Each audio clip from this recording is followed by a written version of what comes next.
All right, I think we're live. Welcome to the Dave's Had Enough show. We're doing it on Saturday. I might not be doing the Movie Tweaker podcast today because I do have a lot to talk about in that podcast because there's been a lot of good things like the new Civil War trailer. My mind's drawing a blank. Cloverfield, whatever the hell they call it now. They showed reviews for that. I heard that's great.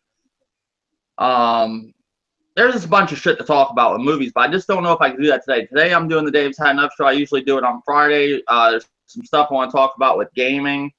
If I don't get to do the Movie Tweaker podcast, I might move it to Sunday because the one thing I do want to talk about, if I do it today, which might be tomorrow or sometime this week, is The Walking Dead. What happened this past week. That was fucking awesome. And there's a lot of stuff I want to talk about with Negan. But other than that, other than the movie stuff, how's it going, Old Dirty? It's going good. What's going on YouTube? What's going on, people? It's the gamer you love to hate and all that. Yeah. So this week there has been a lot of stuff going on with gaming. Not a lot, but more than there's been. Because it was very slow for gaming. Where I'm coming to the point where I'm not going to do podcasts when it's just so slow with gaming. Like, what's the point? Like, just to sit there and ramble on about stuff over and over and over again till it's like you're beating it like a dead horse or something, But yeah, there was some stuff that went on with Microsoft. They canceled Fable Legends, and what the hell's the name of that studio? Lion's Head shut down. What was your thoughts on all that, Old Dirty? My thing is, I didn't know exactly like where Microsoft was coming from with that, like to shut down the studio and to cancel Fable Legends. But it has been in beta for a while because it's supposed to be a free to play. So I'm guessing, you know what I'm saying, and I'm pretty sure they're not going to tell us. I'm pretty sure it's money wise. It have to be money wise. You know what I'm saying? They putting all this production into this game, and maybe it's not selling, or maybe people just not playing the beta like they thought they were, because they can see who logged on to the beta and playing it. So if it's not making money, and they see it's probably not going to make money, why keep shoving money in it? You know what I'm saying? So that could be the case, but that's not what they're going to tell us. They never going to tell us it's about money or anything like that.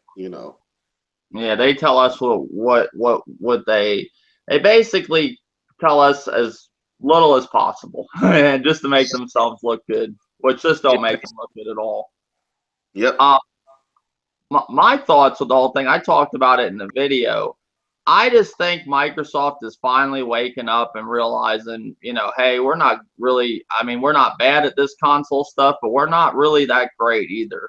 And I don't think Microsoft is where they want to be in the console race. I think they want to be on top, definitely not be as getting their ass, not be in the position they are this generation. Just everything they try to do, it just backfires on them.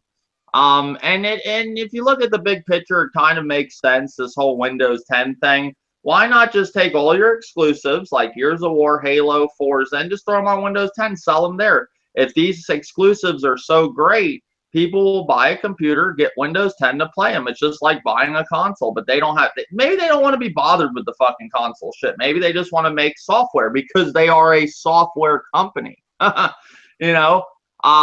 I know there's a lot of diehard Xbox fans. I used to be one. I know they don't want to hear this, what I'm saying right now, but it is what it is. It most likely will be Sony and Nintendo next generation. And Microsoft will be on Windows 10 doing the whole PC thing against Steam. That'll be their new rival. I don't see Microsoft doing a Steam box. I thought that at first, but when I looked at the big picture, they're developing, they're making this whole Windows 10 thing. Why not just throw their games on there? You have to have Windows 10 to do it. And I don't know if you can't bootleg those games. You have to have Windows 10. And that's the one thing about Windows 10. I'm not a tech guy, but I don't think you can bootleg stuff off it. Maybe you can. I don't know. Don't quote me on that. But I'm assuming it's a little bit harder on that. Because I remember people when they were complaining about Windows 10 how it watches everything you do, and you know it can get into your personal information and see your computer. So they definitely can probably tell it if you're, you know, bootlegging games and shit like that. But who knows? There's some people are so good at PCs they can get around all that. But I think they're just going to Windows 10 and that's it. You know, calling it a day. You know, the console race. Let's be honest. Has Microsoft really ever done well except the 360? They've, you know, the first console I thought was great, the original Xbox, but it didn't do well.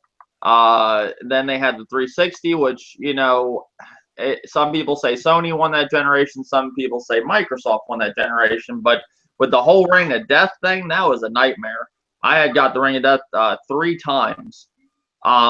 And then this console, I really do like the Xbox One, but the issues with the online, and you were saying earlier that, you know, there's people, you saw a thing on Machinima that they were hacking the online, but my whole thing with that, Microsoft has been doing the online gaming for a long time, where they should have their security tight, and these hackers should not just open. It's like they're opening a door without a lock on it. Like they're just walking in your fucking house. That's basically what it is with Microsoft. They're just walking in Microsoft's house like it's nothing, and just sitting down at the table and eating their fucking food. Plain and simple. Security should be a lot more tighter than it is. But that's my thoughts. What's your whole thoughts with? Do you think there is going to be an Xbox Steam box or whatever the hell they're going to call it next generation, or you just think they're going Windows 10? Well, at first, my first reaction was when I seen that they was, you know, putting their first party games um, in the store. I was thinking, you know, as a business, maybe it's about money. Maybe you want, um, you know, to pull in more money for these exclusive instead of just on a console. Because if you put it on PC, that's more money right there for people that may own the Xbox. You know what I'm saying? They wouldn't buy for the PC; they'd buy for the Xbox. Now, the people that don't have an Xbox and want to play, you know, these exclusives, or maybe even some of them, they'll be able to play it because it's in the store, you know, on the PC. And I'm thinking money wise, as just thinking like a business. When you have a business, that's all on your mind is how to make and save your money. Now, we know you have to spend to make money, you know what I'm saying? But at the end, you want to make more money. And that's why I started to think. And then I was like, well, maybe this their way of leaving the console. You know what I'm saying? If they do that, if they put every exclusive on the PC, you know, does the Xbox fans that, you know, enjoy the Xbox, will they buy the next console if another console comes out? You know what I'm saying? Next generation, or would they just go to PC and figure, you know what? Why spend on a new Xbox when I can just, you know, get a PC or upgrade my PC and start playing the games from there? You know what I'm saying? So it's like a give or take. I'm thinking Microsoft may leave, but for right now, I know it's about money. It's money wise on these exclusive. They want more money. They want more sales on the exclusive. So why not put it on PC? Because, you know, a lot of people have PC, and you hear a lot of gamers community that they game on PC, and PC is the greatest. So I mean, money. Yeah, it's all money. That's all it is. Money makes the world go around. They don't give a fuck if you're a fanboy. Fanboys don't make money. Really, they do with cheering up their sides and stuff, but money, what they're after is, it's a business. It's not, they don't give a fuck if you sit there and say, oh, I love this console. They want to see this console you love making money. If they don't care if you like the Xbox and they're down in the fucking gutter. They don't want that. Fanboys have a very weird point of view when it comes to business. They think that shit should just go the way that they want it to go. It just don't work like that, plain and simple, you know. Now they have said that there's been 8 studios that has closed down with Microsoft. You know, that's the word that's going around. I know Lionshead is one of them. I don't know all the other ones, but you know, to me it just looks like they're going to Windows 10. You know, that's all there is to it. And then on top of that, you had Gears of War. They showed some screenshots. I didn't think Gears of War looked bad to begin with the trailer they showed. It was just a dark scene that they did.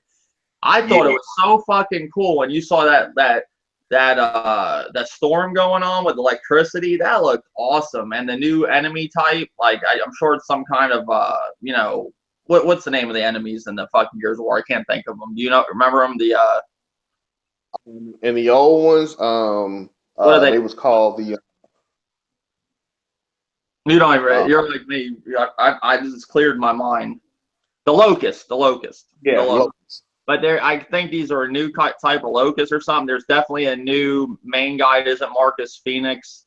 I think it looks great. I thought the trailer from the beginning, like I said, looked great. These new screenshots, they look great, but I thought the trailer looked fucking awesome. I think the only people hating on that shit were the people that just don't like Xbox. Yeah, basically, because I mean, when they first showed the trailer, it was dark. You know what I'm saying? Even I'm like, man, it's kind of the video is kind of dark. But what I did was I went back and I just looked up trailer for Gears of War 4, and they actually showed the exact same trailer. You know what I'm saying? But it was, it was lightened. It wasn't dark, and that game looked awesome. I'm like, this looked very impressive. But most people, you know what I'm saying, that they not gonna go and look at a better footage. They just gonna go with that footage to say, it look like garbage. hmm Yeah, I think the new Gears of War is gonna be great. I'm a day one adapter. I'll be buying it day one. I've played all the Gears of War. When I first got into Gears of War, I played that first one so much it was insane. And then the second one, I just played the multiplayer. And then this finally, it took till now. I finished the second one's campaign, and I finally played the third one. Now, I never played Judgment still to this day, but I love Gears of War.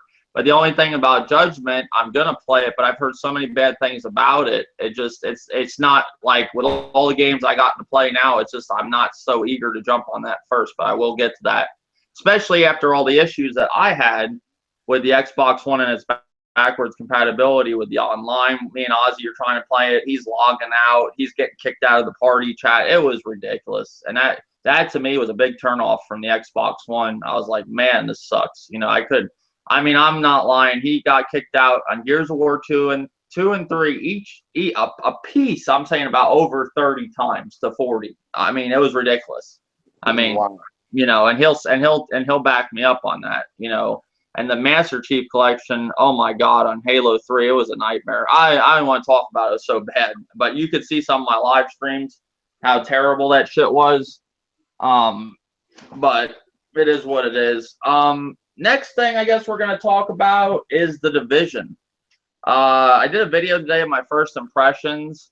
What's your whole take on The Division? Do you like it, Old Dirty?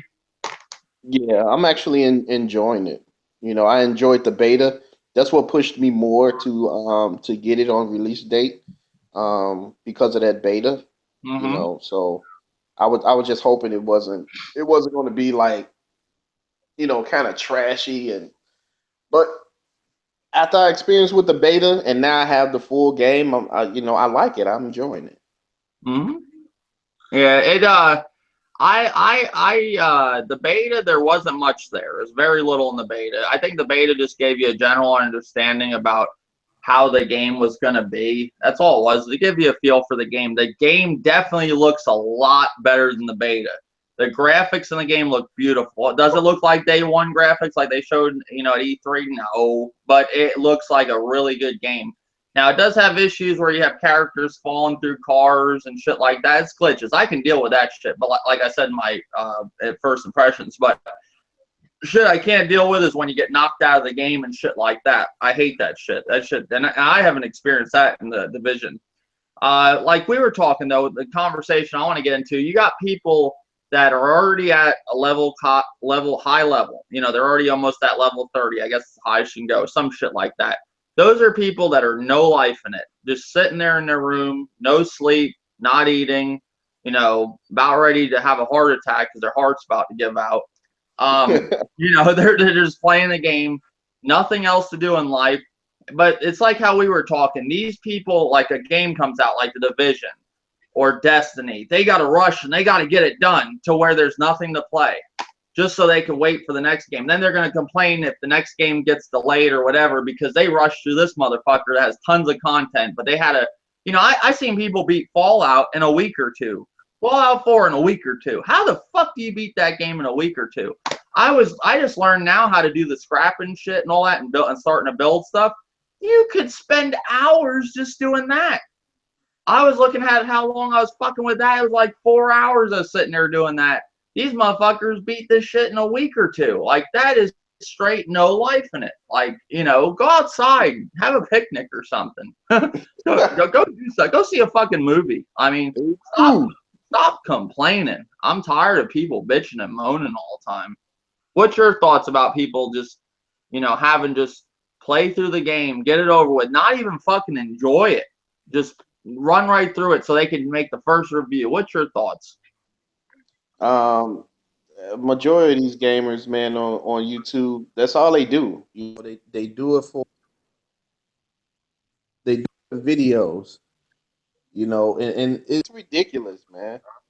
It's like you don't enjoy the game, you don't enjoy it for what it's worth.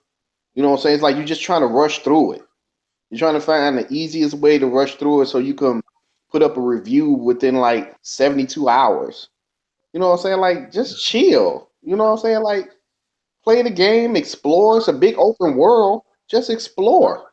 You know, you may find some shit, but you know, these games on YouTube, man, they just love rushing through the game so they can hurry up and put up a review so they can be the first one so everybody can, you know, run to their channel so they can get them clicks. You know what I'm saying? Just to say what they like or dislike about the game or whatever. And 9 times out of 10, they ain't even really enjoyed the game. Mm-hmm. Now they waiting on the next game because they don't got shit else to do. They done ran through all their games. I bet you they love games like Street Fighter. They love that shit because there isn't much there, so they could go through that quick because all they have to do is that little shitty story. They don't have to really fuck with the online. They don't want to play the game, so they can do what they got to do and do a review. Then you got fuckers that just do a review that barely played the game, but at least they, you know, you have some of them that do have enough respect to at least play the game. But you could tell, like I said in my video, you could see these motherfuckers playing the games on their live stream, making faces. They don't want to play this shit. You know, it's almost like they're about ready to go fucking throw up or something. Somebody said Frozen Magma said, Dave, they don't even go to the bathroom. They have a bottle and a bucket next to them. Yeah, they have a bedpan. That's great. The bucket. These people live streaming, you can look at them and tell like they not enjoying the game. You know what I'm saying? It's like, stop putting yourself through torture. You know what I'm saying? Like, if that's not your cup of tea, you know what I'm saying, don't buy the game. You know what I'm saying? I mean, you buying games just to live stream. I'm not wasting my money on the game I know I'm not going to enjoy just to live stream it. Just you know, for people to see me on my channel playing it. Hell no, I'm not doing that. You know what I'm saying? I am not wasting my money on the game I know I'm not going to enjoy. And you just see me in the camera just staring at the TV like, man, this shit is over with. I don't even feel like playing this. You know what I'm saying? Like, this is stupid.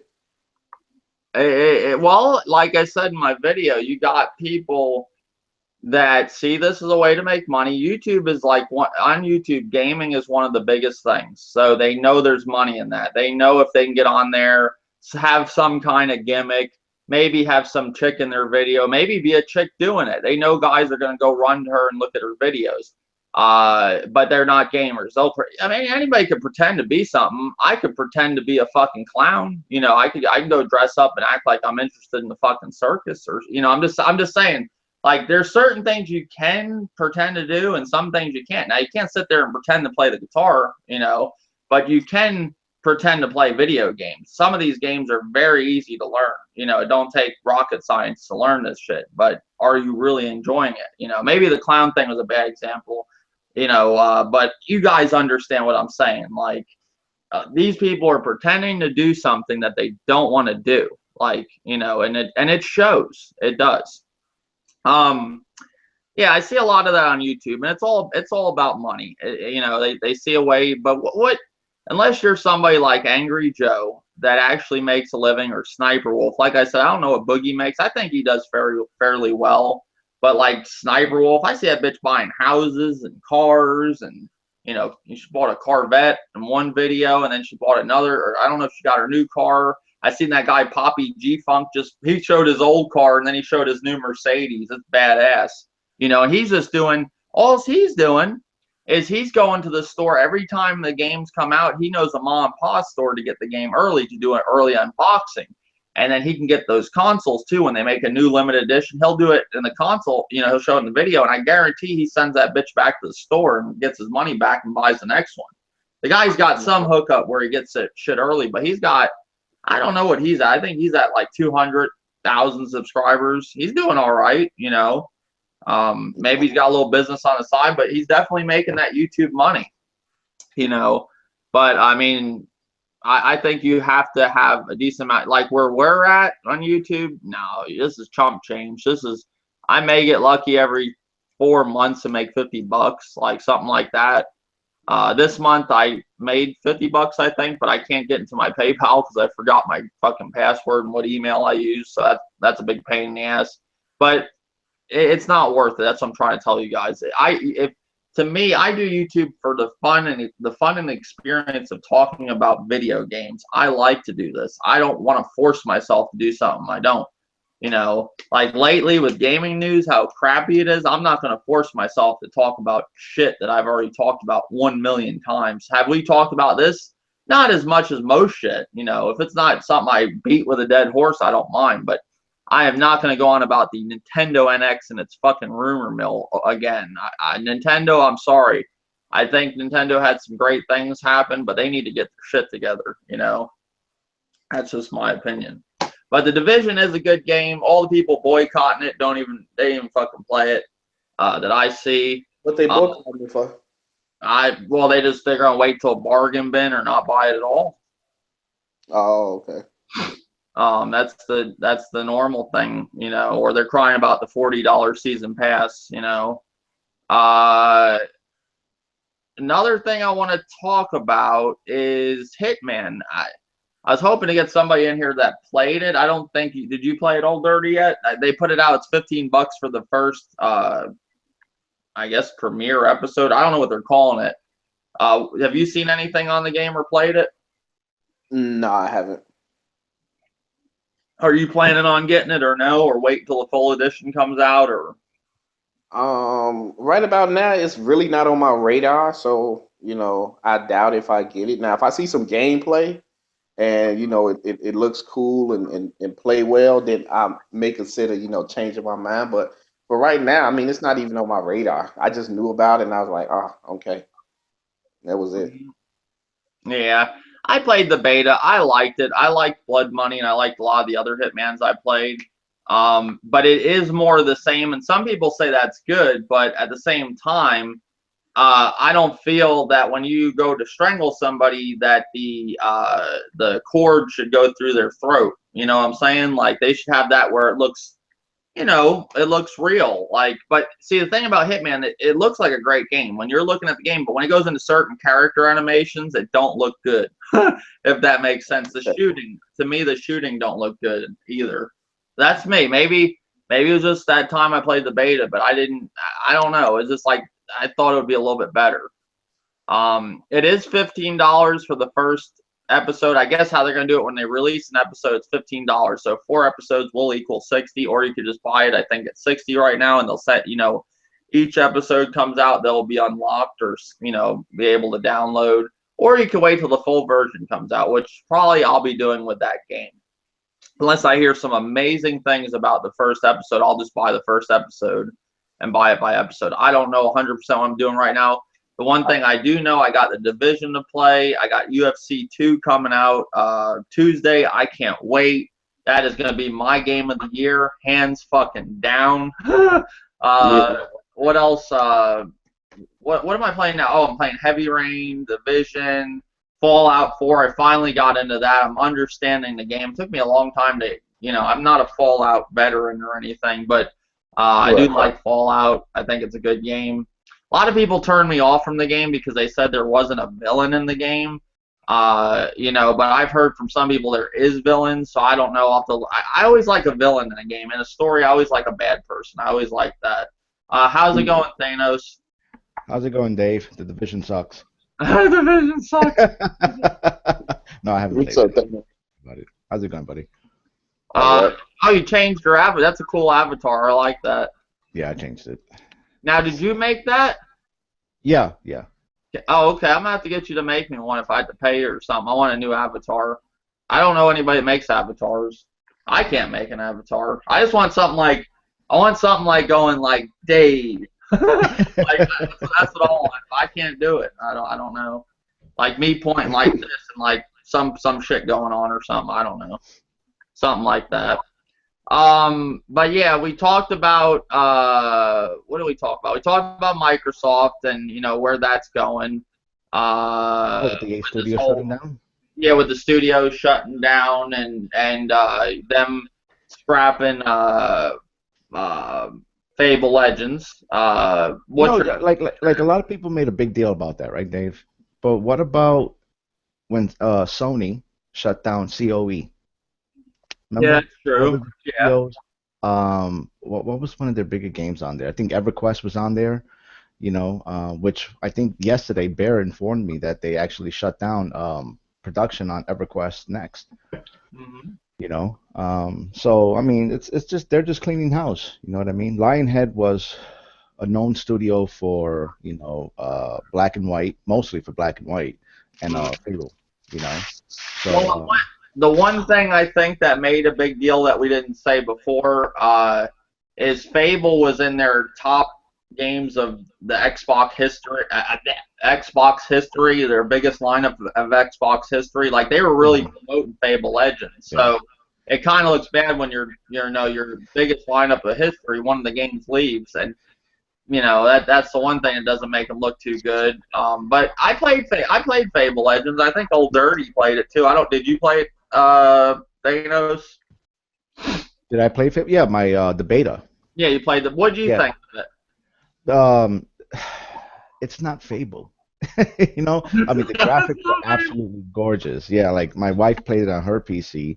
I mean, it crippled her PC. I mean, she was running like shitty frames on it. But there were special effects in there that I've never seen from DX12 and the Unreal 4 engine. But it was okay. Would it have been successful? We'll never know. Especially now. I mean, it's canceled. But it wasn't Fable, man. It looks like, let's just plaster something on here. Let's like a prototype or something. It just sounded really weird. It was not Fable. It was not. It's like taking a Call of Duty and making it into an RTS. It's like, yeah, it's Call of Duty, the name, but it's not Call of Duty as we know it. Same thing with Fable. So when they shut it down, I wasn't really disappointed. It's just unfortunate. It's Lionhead Studios, but we got to let go of those memories. It's kind of like Let go of the memories. See, I picked up Fable. I played Fable 1 was one of my favorite games of all time. One of them. I wouldn't say it was in like the high top 10, but it was in my top 10. I liked Fable 1. It was just a fun game. It reminded me of Zelda, but something I liked it, right? Yeah. I picked up Fable 2 and I picked up Fable 3. I was going to play these before Fable Legends came out, which I'm still going to play them anyway, so I never got to play these ones. Yeah. But it's just, to me, I'm with you. I played Fable Legends, and it looked really nice, but at the same time, it wasn't like it was Fable. Not the Fable I remember, Right. What about you, Old Dirty? Did you like Fable Legends, the beta? Did you play any of it? Yeah, I played some of it. Yeah, I mean the game was, it was pretty cool. You know what I'm saying? It looked nice. You know what I'm saying? But I didn't get that chance to like fully immerse in the beta like I wanted to. You know what I'm saying? But the little bit I played, it was okay. Yeah, I didn't have a chance to play, where you're on top and you're setting up all the bombs and the events and the spawning. I was just one of the people like on the ground where you get to fight and stuff like that. Because me and my wife, we tried it for about 2 hours and we never picked it up again. We never activated or turned it on again after that. I guess it was forgettable for us. I mean, it was okay, but it was nothing that we had to go back and play it again. See, I played it one time, and I enjoyed what I played, but I didn't want to ruin it. I wanted the whole game to come out. with me with betas, the only beta I really got into was the UFC 2 beta. I played that to death. Like I just loved it. Like the game is fun.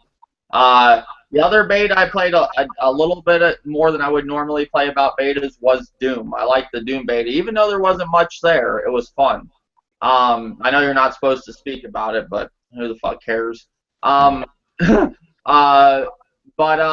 Like Division, I didn't play. I played it with Bear Hugger and Procrastination, but I didn't. The second time it rolled out, I didn't want to play the next mission. I was like, the game's so damn close to coming out. Why do I have to play that mission? I'm gonna play it in the game. Yeah. Betas, I do like them. I just like to get a feel for the game. That's it. That's all I want. I just want to know what the game's like. Yeah. Yeah.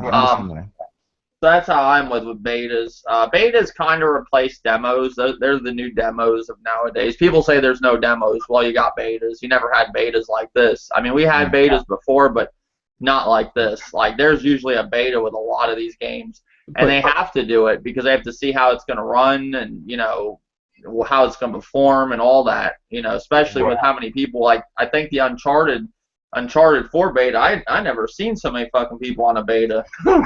You know, that was good. But I mean, like it's a demo with a purpose.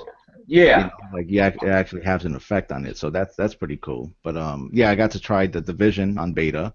I played it for about a half hour. I liked it, and I uninstalled it. Once I liked it, I said, all right, I'll buy it. You know, and then when I tried Uncharted 4, damn, the animations, like that's what's blowing me away. It's the animation, how smooth it is, you know. Now, I have a question though. With Uncharted 4, I played the first beta and the second beta. This is my stance. I just want to see what you think.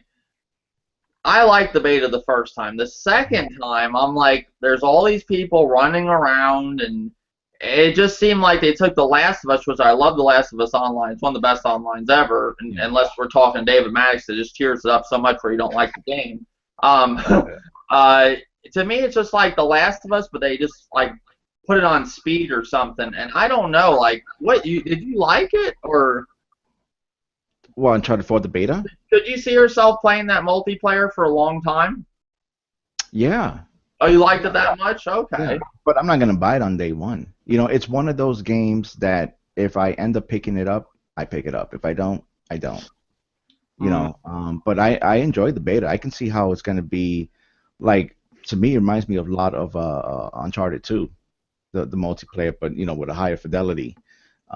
It was fun. It's enjoyable. You don't feel they casualized it a lot? The beta? I'm just saying, with all this, the problem I have with it is they put this magic. I don't know. I never played Uncharted 2's multiplayer. I've only played the single player stories.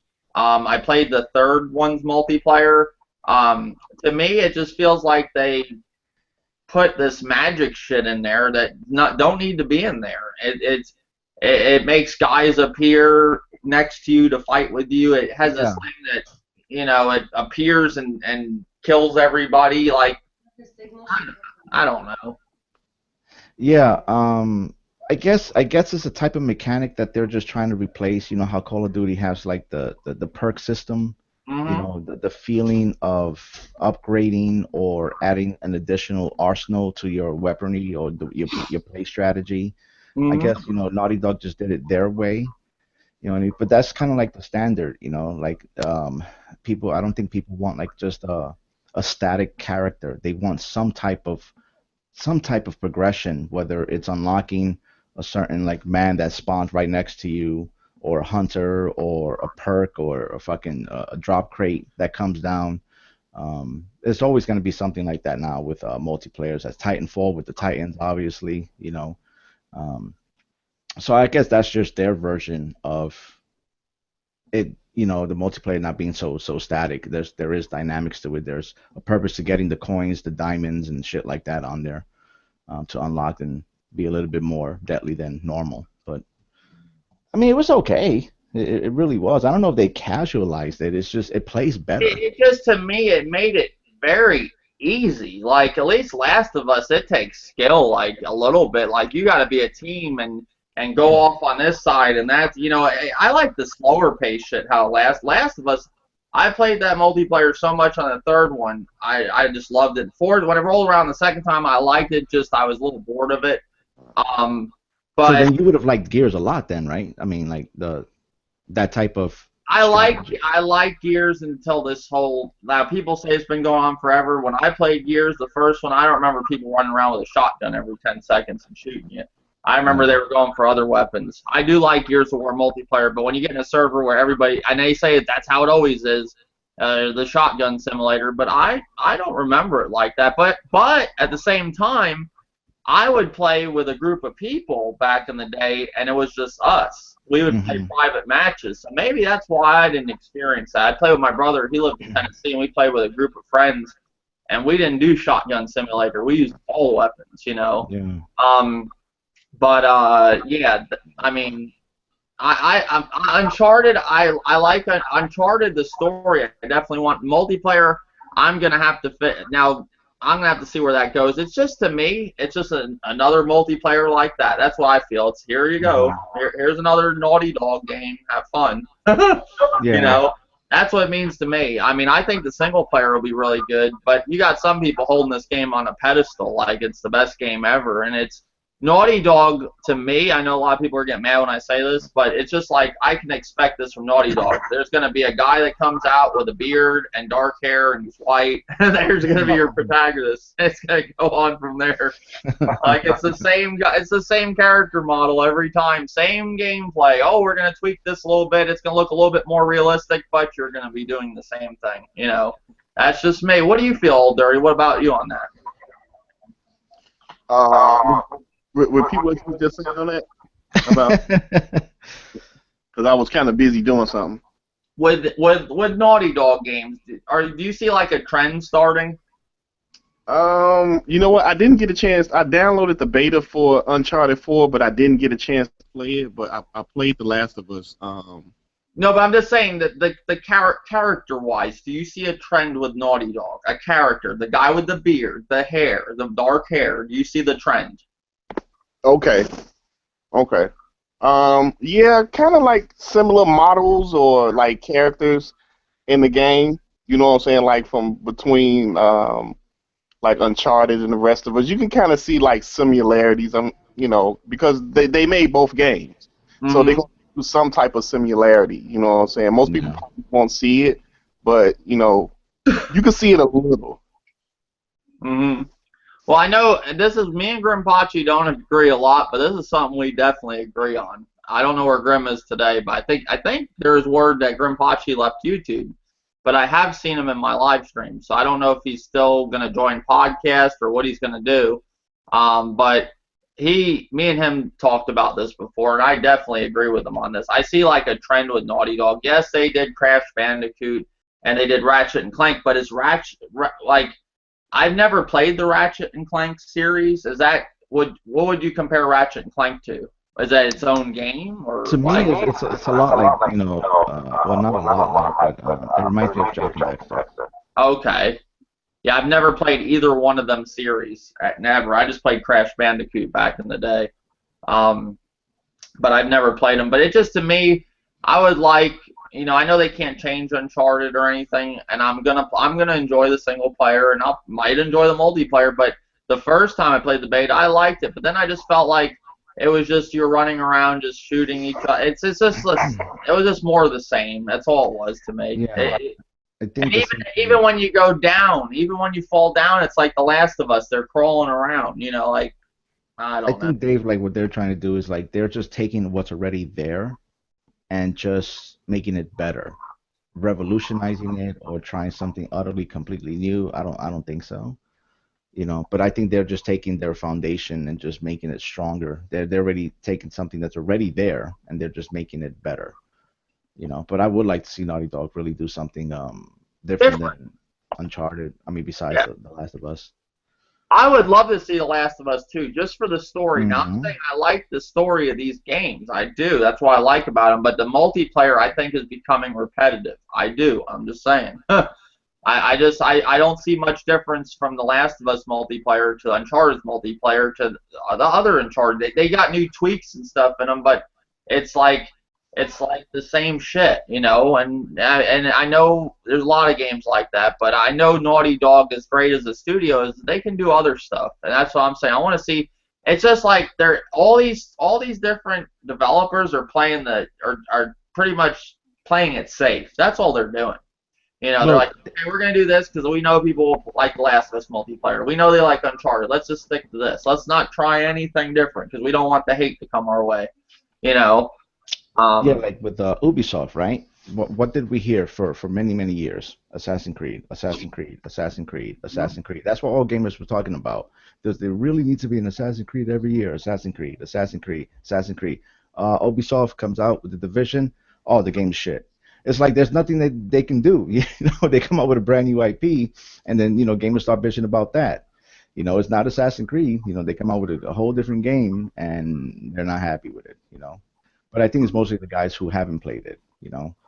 It was funny because I think I was talking to Hydro about it. Hydro Fame, shout out to him, talking about like motherfuckers on here on YouTube were desperate. They were desperate to find something and anything wrong with that game just to talk about it. You know what I mean? They would like it was just so pathetic. Oh, look, you can't leave the room. Let's make a video about it. Look, like, ah, ha, ha. It's just like, come on, man. Are you that pathetic now? Like you have nothing else to say. They're searching so hard to find something that was really wrong with the game, and they came up shorthanded. There was nothing there. But then again, the guys who were playing it either liked it or really liked it. They say it was pretty good. So it's just there's a lot of fucking frauds out here. A lot. I mean, yeah, everyone's entitled to their opinion, but when you start persuading people that, like, your opinion's a motherfucking fact, that's bullshit. yep, that is true. But yeah, the division is pretty good. I have to say, I like it. It is kind of a little bit similar in some ways to Destiny, but it's its own thing with it has the game the I don't know. I'm trying not saying gameplay, but like the how it's set up is like Destiny, like certain Hmm. things.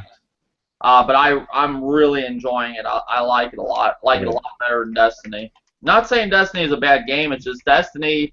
Once you beat their main stories and stuff, there's not much there. I think the PvP element and the Division is better than Destiny, but I don't know. The PvP and Division, I have to play a little bit more. I'm not up to I'm not up to the level yet to play. That's why I didn't talk about the Dark Zone in my first impressions, because you have to be a level, what is it, 14 or 9? What is it?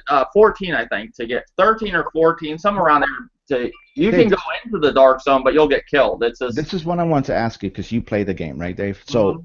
obviously, I mean, I've seen your videos and shit, right? But how many hours did you put playing alone? Oh, I didn't play alone. Every time I get on there, people just jump in my game, whether it's procrastination or a lot of my subscribers played. Like, people can just jump in your game. Okay, so but like would the game be considered boring? Like let's say if you can envision yourself just playing 6 hours straight of the game by yourself, completing totally by No, yourself. because it has a story, but you really want people with you because you need help on something. The game's not easy. I mean, it's easy to learn, but it's Hmm. not. When you're fighting a lot of enemies, you need people. You know what, Thanos? It's I can tell you I done played the game since day one by myself. Okay. And I done put in maybe like 4 hours just playing by myself. Hmm. And it does get challenging. You know what I'm saying? Yeah, Um, where you need people at certain yeah, parts. certain parts, you may need other squad members with you, but you can do it on your own. You know what I'm saying? You just need the patience and the skills to do it. Just Hmm. think and plan out.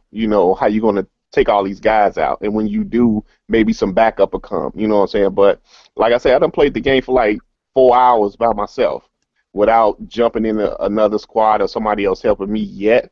And I Hmm. mean, I'm still enjoying it. It's not boring at all. Okay, good, good. Thank But you. the game is made for the social experience. That's what Right. it's Yeah, made for. yeah, it is. Don't get that twisted. Now, when I played the beta, I played the beta by myself maybe for an hour. Then the next time I played the beta, it was a bunch of us together, you know, and it just made it more fun. It was fun when I played it by myself, but once I got, you know, my friends playing, you know what I'm saying, we all in there and we taking out, you know, the bad guys and we ducking and cover and healing each other. It just made it more fun, you know what I'm saying, because we talking to each other. You know, we planning out like, I'm going to this side, I'm going to this side, and you know, but if you playing by yourself, no, I didn't get bored at all playing by myself for these 4 hours.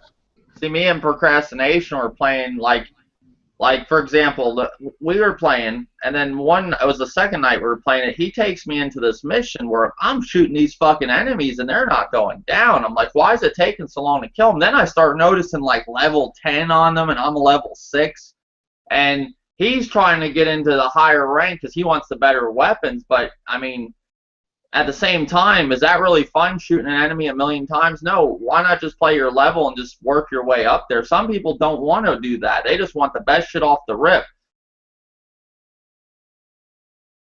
I followed my map and it said mission, so I thought that was a mission for my level. And I went into it, and me and Procrastination were playing it, and we got to the boss. But I kept telling him, because he don't talk on a microphone, he only talks on text. I said, split up. I said, split up, man, split up. He keeps following me around the map. I said, go to each side. I said, you're bringing all the enemies to us, and we can't take them all. And then we finally got, after like an hour of playing, we got everybody away. We were down to the boss, but then he died, and then I died, you know. But we could have beaten that. You know, you can do it, but it's going to be it's hard as fuck. Like, that sounds like a little bit like MMO element, like how you pull a mob. You know, one guy will pull a certain group, and then, you know, we will attack that group, and you just keep pulling them towards you, and you take one group at a time until you progress. Or they call them trash mobs. It sounds like a little bit like a MMO elements to it, etc. Because you can aggro, like that's another term that's not really used in the council, you know, industry or guys. But like an MMO, that's, you know, you aggro, you eventually you're attracting the attentions of too many mobs or trash mobs, stuff like that. That's cool. A lot of these games now, man, that are on consoles it's an online experience. The single player experience is slowly fading away. It's gonna always be there with games like Uncharted for single player, but it's gonna be very few in between. Like, I was watching a video from this girl. She had a video called she's a girl gamer or something, and she was talking about like how all her friends left consoles and went to League of Legends and you know, playing, what's that fucking card game that they play? Or what's the name? Magic the Gathering. Yeah, she's into all that shit. She said she used to like console gaming. She still plays it. She's gonna get a PS4, she said, but most of her friends moved to PC. Yeah. And if you look at these consoles, they're turning into PCs. Like, they pretty much are. You got to put a hard drive on them. Most of the games are like Diablo's on consoles now, where that was like a PC game for a while only. You wouldn't see that on consoles. Like, most of all these games sitting here are all online. This is online. This is online. This is online. This is a single player experience. This is online, has a single player. This is online. This is online, and this is a single player experience. Out of all these games I just showed you, there's more online than there's 2 single player, and all the rest are online. You know what I'm saying? Like, it's an online experience. Online is the thing. It took over. You know, people want to get on there and talk with their friends and socialize. They don't want to sit there and... There is people there that want to play by themselves, but there's very few people that want to do that than play with their friends. You know what I'm saying? There's more people that want to play with their friends and talk and bullshit and have a good time. Now, you can have a good time playing single player, but I just don't think the money's not in the single player like it used to be. They see money with the online. And the reason they're doing, another reason the online thing is becoming real big. Once you beat a game like this, once you beat Just Cause 3, what do? Play it like me? I beat it once, I'm done.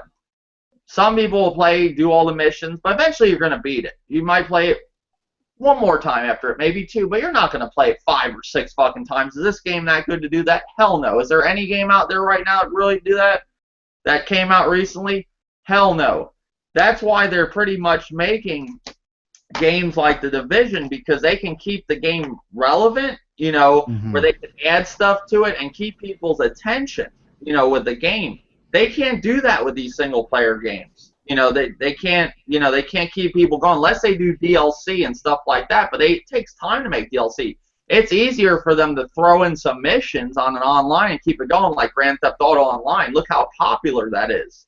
That's why that thing's so big, because they're always adding stuff to it. But at the same time, like I was talking to Old Dirty, that costs money to do. They have now, versus back in the day, they used to make a game, put it out in the market. It was fucking done. See you later. Yeah. Now they got to have people that run these servers all day, do the updates, do the making new things for the online.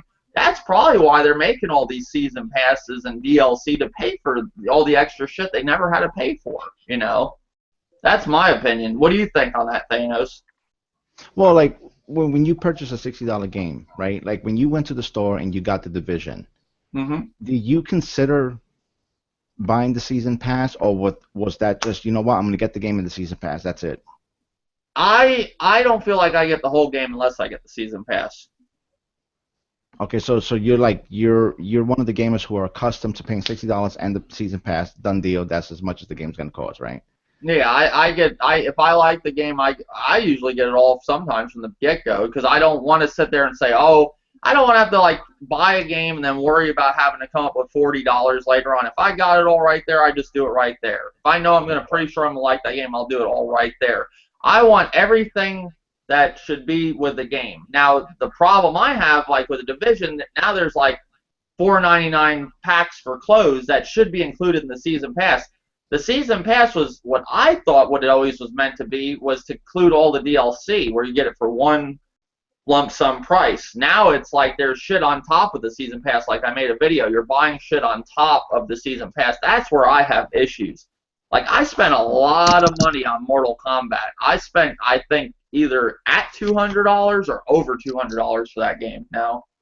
So out of all that money, and on top of the season pass and the DLC, now they're adding microtransactions, right? Which is, see, people will say, well, it's just cosmetic. But what what's important for people to realize is one day those cosmetics are going to be something you're probably going to need in the game. That's how they condition people. There's a lot of it's, hey, it's not a big deal, it's not a big deal, and then one day, boom, it's going to be a big deal, So. But there's a difference from a microtransaction for clothes to a microtransaction that's going to help you get ahead of the game. I don't buy them ones. If I want some cool clothes, I may buy the $5 one. Who cares? But I don't like that I have to pay for that on top of the season pass. But that's how it's getting, But I don't buy, like, there was a microtransaction with Plants vs. Zombies, the first one, where you could buy the card packs and unlock the characters faster. Mm-hmm. You could play the game and unlock those characters fast, but those are for lazy people that don't want to, wait. They just want everything unlocked from the get-go. Like Street Fighter, I'm telling you, like they say with the story, you could probably unlock one character if you played through everybody with the story, but I'm saying that's probably just like a bonus. Yeah. And when when you're done doing the story, you ain't gonna get points like that. You're gonna have to play the game and literally till your hands fucking bleed probably to get the rest of those characters.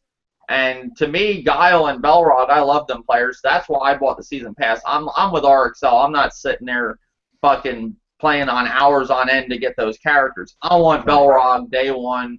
I think Belrog's coming out the second character. I forgot the first one they're releasing, but I want Belrog and I want Guile. Those are the two. I love Guile as a character, and it sucks they put him behind the season pass, but you can play till your hands bleed and get him free, but I don't. The problem is most people don't have the time to do that. Like, I game anywhere from 2 to 6 hours a night. That's including working and everything. You'd have to play over that probably to get all these characters, and you have to invest every day playing Street Fighter. I want to play other games too. I don't want to just sit there and just play Street Fighter just so I can unlock all the characters. I want to have a fun experience when I play. I don't want to play so I have to play to death just to unlock those characters. No, I'll buy the fucking season pass and just unlock them. If I don't care. I don't have the time for that. I want to have fun when I play. I don't have to worry about, oh man, I got to get this amount of points before I get these characters. No, I want to just play the game for fun. How's it going, Dreadhead? Yo, thanks for being there. Oh, anytime, man. What's up, yo? Yeah. Glad you could join. I don't know. We're on to some conversation now about basically just microtransactions and how basically certain microtransactions, you have ones that are for getting you ahead in the game, and the other ones that are basically, for clothes and shit like that. What's our, general understanding or stance on that, stuff like that. And basically how gamers, we were talking to how gamers basically don't enjoy games no more. They just want to basically rush through something just to get it done. We talked about a lot of different things, but what's your take on any of the stuff that you heard us talk about so far? Well, I mean, just jumping into it now. I mean, gaming is definitely changing, and I mean, some of the practices, like some of the microtransactions and other things, like when it first started coming out, I was like, I don't really agree with it. But when you look at like how much these games cost to make, whether like I don't know what they're putting it into, or like how much is going into what, how much is going for them to just have fun versus like actually putting into the game. But I remember at the beginning of the generation, they had wanted to actually raise the prices of the games to like $80 to $100. That was like a big rumor that was going before the PS4 and the Xbox One even launched. So it's like they have to find other ways to actually like make up for that money and try to, like bridge that gap. How they can use it is the part that's dangerous. Like how you were saying before, hey, and it's good. It's good for some people. Like for a person like you that doesn't want to go through the grind, you're probably just going to spend the money and get the character and everything like that. You know what I'm saying? Mhm. But I could see where a lot of people would have a problem with that because back in the day when you wanted to unlock a character, like it was just what I'm saying, you play through the game to unlock them and shit. But it's a thin line, man. It's a thin line to what they could get away with and how they do it for sure. Yeah, like I was talking to Blackhill last night. He said he works like a lot of hours. He says, Dave, he says, I only have time to play so much. He's more into PC gaming now, but Hmm. he says he don't want to spend all this time. Is something on? Or, oh, he says he don't want to spend all this time unlocking characters and doing all that. He says there's so many games coming and so little time to play each one. Some people are like that. Like, there's some people that have all the time in the world to play games. They may go to college just one class or do one class a week, and they got all this time in the world to play games. Even when I wasn't working much, like say when I was working for my landlord, I wasn't doing too much. I had all the time in the world, but there's other shit you want to do in life besides sit there and game. I mean, 6 hours I used to game or more a night. That's a lot right there. There's some people that game over that. I mean, literally don't sleep and just play games. And there has been cases of people dying and having heart attacks. like that's nuts. Well, yeah, and I agree. I mean, there's no excuse why not, any one of us can't finish a game. It's just we choose not to. We choose to buy another game, mm-hmm. and there really are. It really is just a short-lived experience. You know what I mean? It really is. Well, this is what I want to say. Now, I don't want to bring the main topic up now, but basically, do gamers have ADD? Which I'm meaning is, do they have an attention deficit problem with games? Do they like this game for a week and then they're on to the next one, and they're all like attention deficit. I have it. It's basically where you can't concentrate on one thing. You can't stay on task with one thing. Like back in the day, we had a game, say this came out, we played this for a very long time. Nowadays, this lasts maybe a week to some people, maybe less, maybe a couple days, and they're on to the next game. Like they'll beat this and go to the next game. They don't even barely enjoy it. They don't enjoy the side missions. They just do the straight single player story, and that's it. And then they're on to the next thing. What do you guys think, Dreadhead? Yeah, I mean, I think having everything at our fingertips is kind of like what messed it up. Because like back in the day, if you weren't reading a magazine, you'd go into the store and you'd look for a game that you like, depending on like how the cover looked or something. I think there's knowing too much about the gaming industry and what's coming next, and like that leads people to jump all over the place and just not enjoy it. Like it was back in the day when you bought something and you didn't really know what it was and you bought it home, and sometimes it would suck and you'd still play through it. You know what I'm saying? But sometimes you find these great experiences that you get stuck with. Um, I don't. It's tough, man. I don't really know. Mm-hmm. Like the way I do it, like because I sculpt, right? I sculpt and I paint and I do a bunch of shit, crafting, right? And I could do that for hours, and never do I get the urge to do anything else. Like if I'm painting a portrait or whatever, I don't get the urge to do anything else. But when it comes to video games, I lose interest in it. You know, like you have some guys on here. I'm not saying there's anything wrong with it. I'm just saying that you have some guys that come on here and they can tell you every single aspect of every single fucking character. Me, I don't care.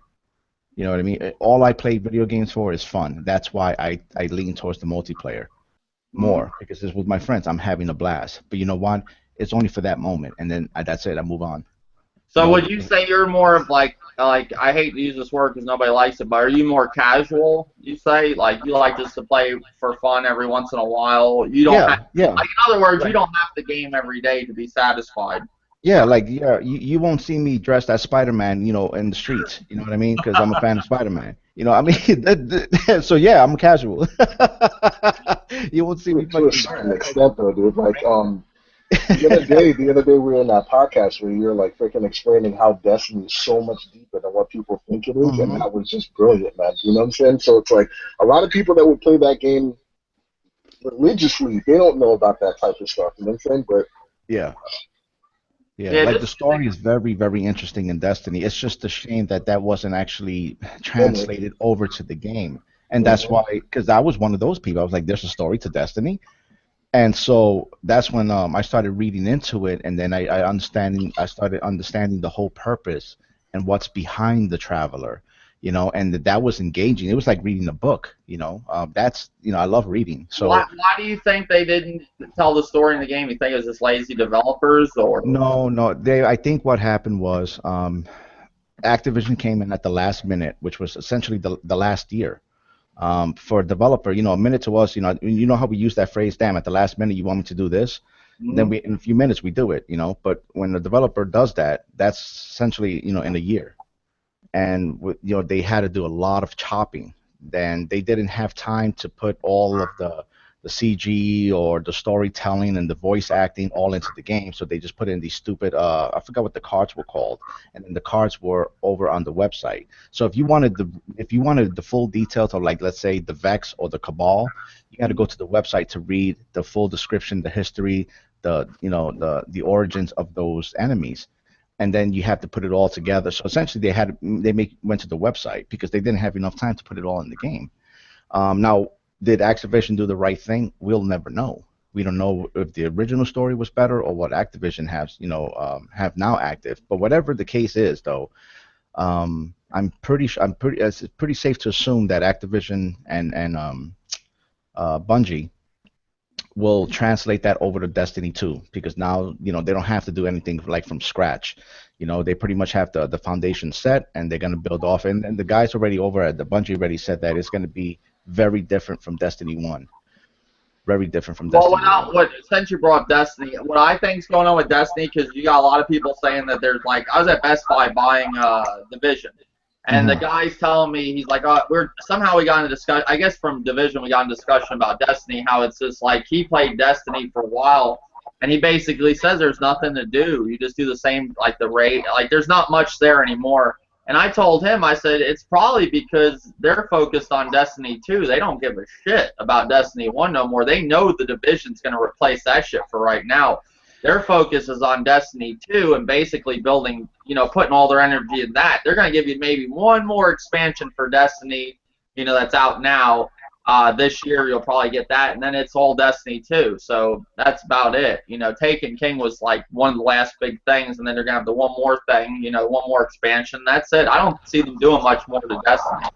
Yeah, but the thing is, though, a lot of these guys who say there's nothing to do are the first guy to beat the entire game in 3 days because they Yeah, well, spent that's 15, that's 20 true hours. too. Yeah, Yes, that is true. they Yeah, don't you take gotta, you anything gotta away have from like me and old Dirty were talking today. You gotta have time to enjoy a game too. You don't gotta rush and beat the game and on to the next. Just to get your review out, or just because you have to beat a game just so you can run to YouTube and say, "Hey guys, I beat it. I beat Skyrim in a week." you. You like that's nuts. You know what, Dave? You know what's pissing me off is that people are starting to use this black and white terminology. Like they're kind of saying, "Oh, like the Division, it's the same thing. All you do is you just shoot." I'm like, really? Because in Street Fighter, all you do is punch and kick. You shoot, so you punch, punch. Call of Duty, all you do, you just what? You just run around and shoot. You see, I can say that about any game. Mario, oh, all you do is just jump and hit coins. That's all you do. You know, it's weird that people are starting to use that shit. What game could you guys think of that, you know, every game's repetitive, but what game could you think that actually offers that it's not so repetitive? What game out there? Somebody, I brought up Halo. Like, I didn't bring up Halo, but I told somebody Halo was repetitive, and they were like laughing at me. How is Halo not repetitive? Well, Evil Land is probably a good example of a game that's not repetitive because it's an RPG, it's a Metroidvania game, it turns into a fighter, the graphics change in the middle of the game. It's kind of all over the place. It's a pretty entertaining game. You should check it out. Oh, Right, how's it going, Kenoshi? Glad you can join. But like Kenoshi, like most of I've never got into RPGs really until this generation. But to me, RPGs, I'm not saying the one you just named, but most of your Witcher to your Fallout, they're all like they're all super repetitive. You know what I'm saying? Like, yeah, you gotta have a.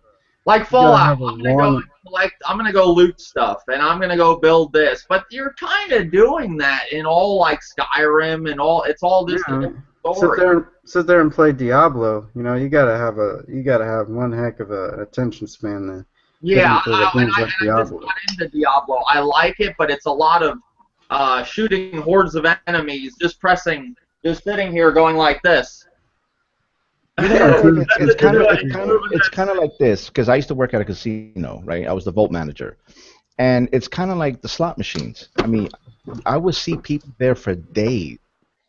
I don't mean getting up and then going to the hotel room and sleeping. They would sit on the chair for days.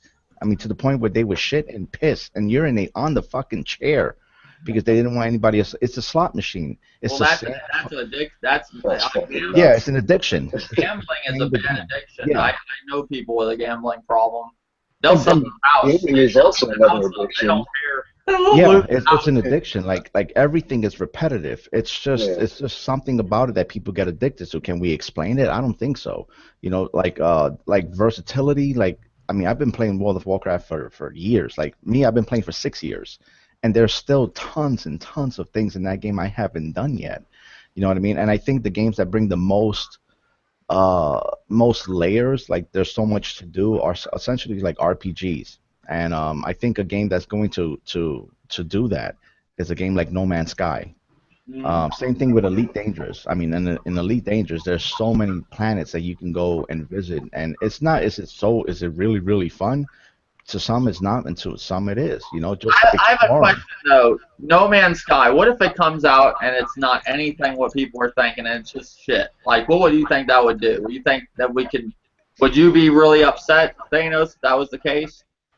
I would, because there's it's kind of like a sensory thing. You know, it's like you have No Man's Sky, and when people think of No Man's Sky, the first thing that's attached to it is indie.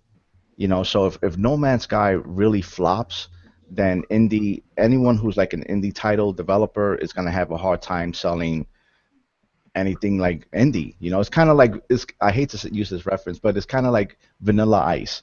You know what I mean? Like, he's a white rapper.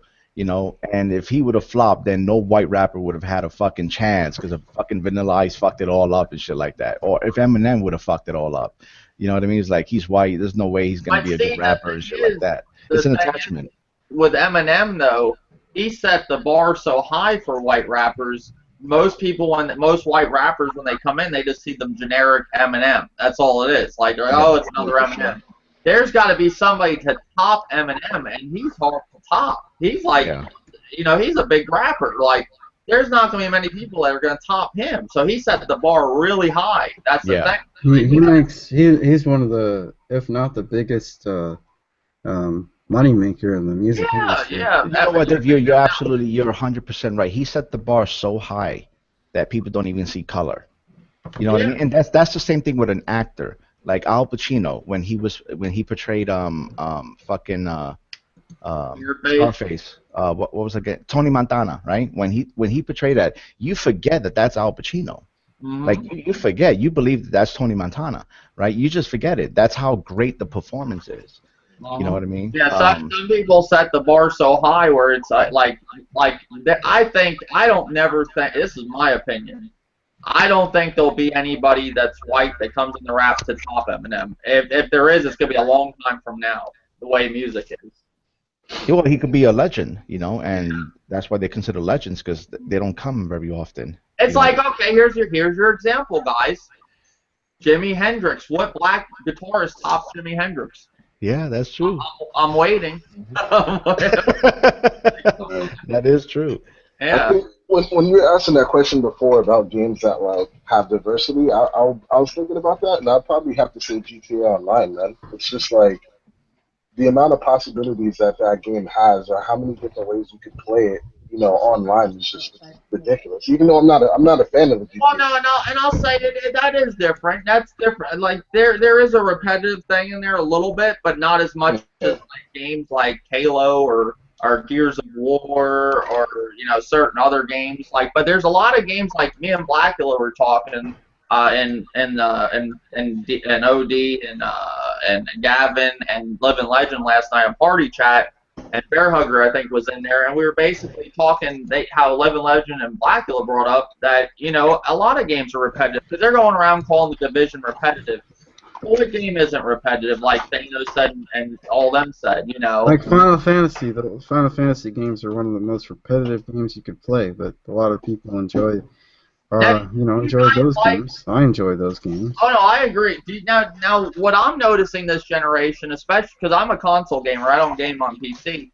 Uh, a lot of these games are all about grinding. Like everything's a grind now. Even fucking Mad Max, you had to grind for fucking scrap. Like I'm just talking like every game, and with RPGs, I notice everything is grind. Get the loot, get the loot, get the loot. And you had to grind for scrap.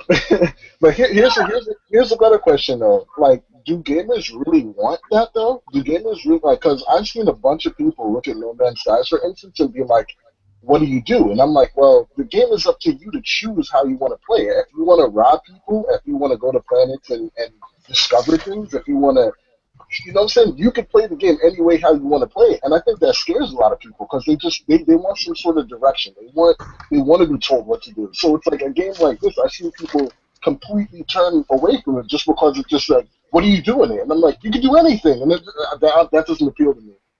Essentially, like in the MMO, that's considered like a sandbox. A sandbox is, you play the game how you want to. You can either do this quest or don't. There's no set order on how to do or choose the quest, or you don't even have to do a quest at all. You can just do dungeons or raids. You can reach max level without doing a fucking single quest. I mean, there's been, I think there was, right, baby? There was one guy who reached max level by simply crafting. He just craft. That's all he ever did. He never did a single quest.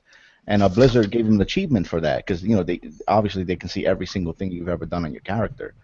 So like a sandbox type of game, just like Just Cause 3. Essentially, that's a sandbox game.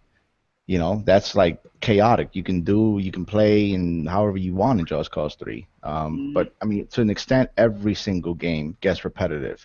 Just like every movie, every fucking piece of music, everything gets repetitive. Everything is. That's why we always as a human species, we're constantly creating new experiences. And that's really the beauty about No Man's Skies. I think a lot of people are just like, what I'm saying? The fact that when you go to a planet, you never know what it's going to be. The fact that you can choose how to get to the center of the universe, or you might not. Like, from what the developer said, he was like, dude, you might, like, a lot of people won't even get to the center. Like, honestly, he's like, how big it is, they probably won't even get there. Dreadhead, I have a question. If No Yes, Man if No Man's Sky was exclusive to Xbox One, the only place you can get it, would you buy an Xbox One? No. No, the game is fucking dope. Don't get it wrong. I choose not to support Microsoft. You know what I'm saying? Like, I know a lot of gamers have changed their opinion on how they are, but like being a Microsoft, like I had the first Xbox. I supported the 360, and some of their business practices I don't like. You know what I'm saying? So for me, that's why it's not that I have a problem with their games, dude. I think Quantum Break was fucking amazing. Gears of War is one of my favorite multiplayer games, but I choose to vote with my wallet. You know what I'm saying? Like, and I don't support Microsoft because I think some of the things that they do are a little shady, but that's just me. That's the problem, and that's what a lot of gamers tend to forget to do. They don't vote with their wallet. They They look at a game, they complain about every single Call of Duty every year, and yet they're the ones streaming it on Twitch. They're the first to stream it, so it's just like. Call of Duty though, that does have some kind of magic over somebody, like where it has that effect. Like even me this year, I hold it out for a while before I bought it, but then I bought it. Like it never fails. Like it's some kind of like they got some spell on people with that game. Not everybody, but a lot. Is it because a lot of your friends play it?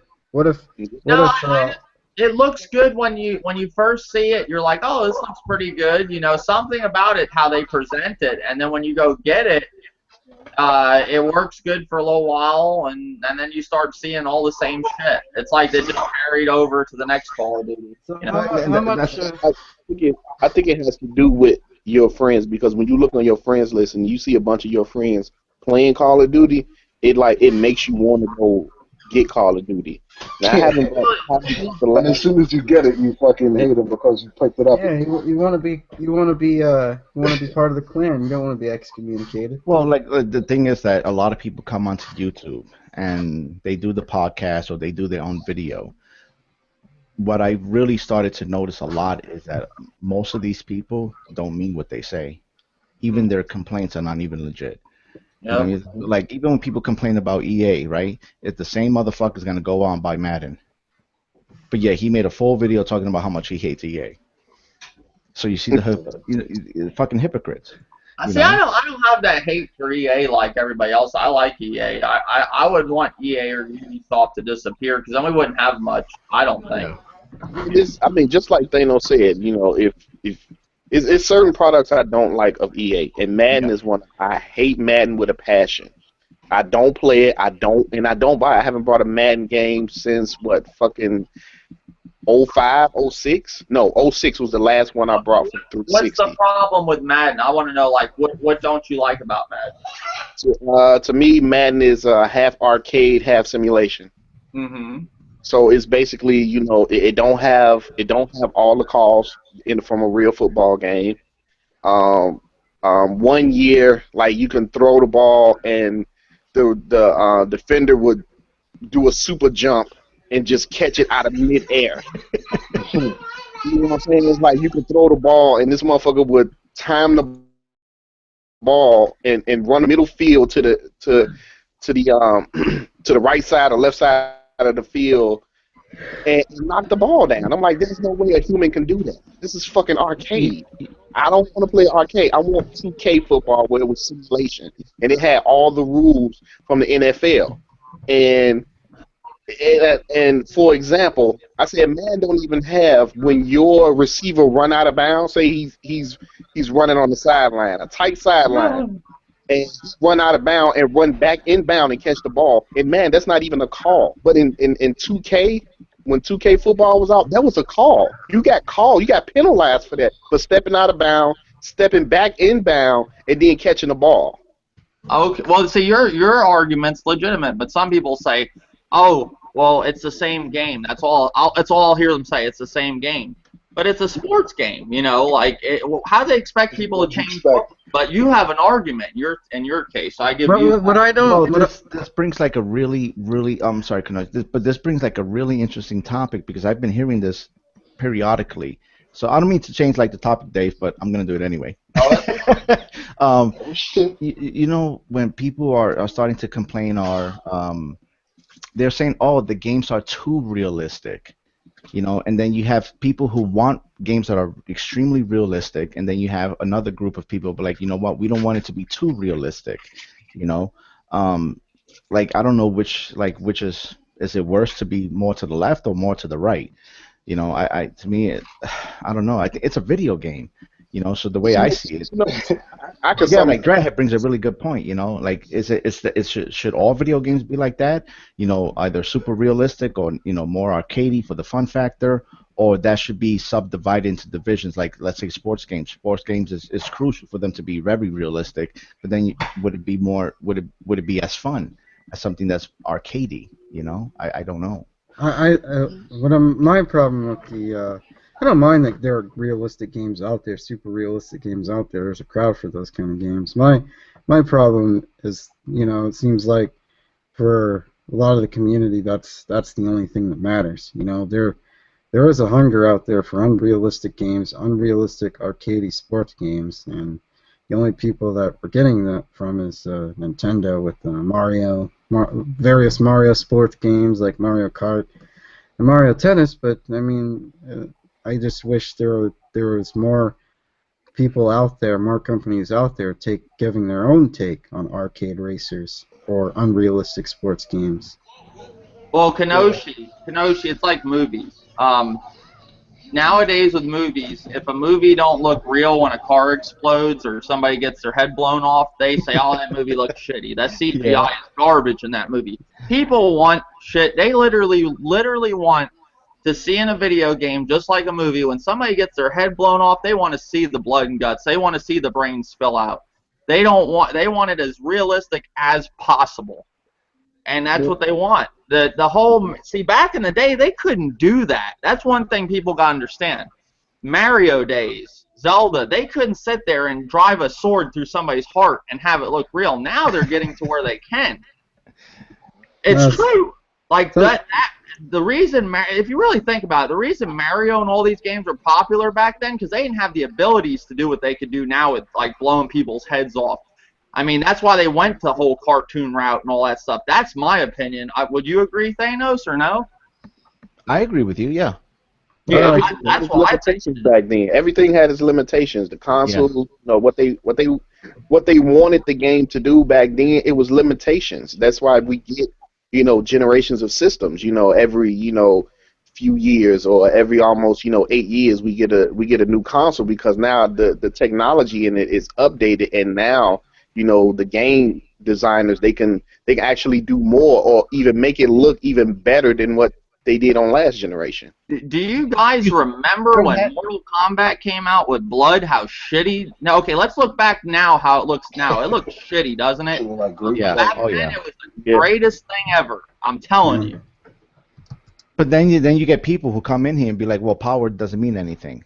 That's not true, bro. Like, I mean, a better processor, better GPU, more RAM, faster RAM, all that is it contributes to a higher quality game. Like in this gen, like the lighting effects that they incorporate in textures in games look phenomenal. Because a lot of people talk about, oh, remember this game back in the GameCube that the water looked so realistic. I'm like, have you seen that game in 480p recently? I mean, no one here is playing have their Super Nintendo or GameCube or PS2 or PS1 connected to their TVs. You know what I mean? It's a memory. Well, did you see Mario on the Unreal Engine 4? Like how cool that looked. Like that's what people want. I guarantee you see Mario like that, you'll see people jumping in Nintendo. Yeah, that didn't. I'm gonna be honest with you guys. It didn't look right. There was something off about it. Yeah, but I'm telling you, if you've seen Mario, they did it. Like, okay, for example, when they had that first tech demo come out on Zelda, man, that was making people go like, wow, that looks awesome. Yeah. That's the Zelda. Then all of a sudden they give you this Zelda, which doesn't look bad, but I'm telling you, the other Zelda would have sold a hell of a lot more and maybe drove people to Nintendo that left than this new Zelda coming out. That's my opinion. I think Zelda you could get away with making him look more human, and like the graphics fit it. Like with the Unreal Engine with Mario running around, he just looked kind of out of place in the environment. Yeah, like to me it didn't look right. It looked cool. Like I was like, I respect what it is and like how they pulled that off. But to me, it didn't look right. The thing with power, right? Like with power, like if you have a good amount of power, the developer's able to express that character more through the television. So you can relate with that character more. You know what I mean? I mean, there's only so right now with this gen.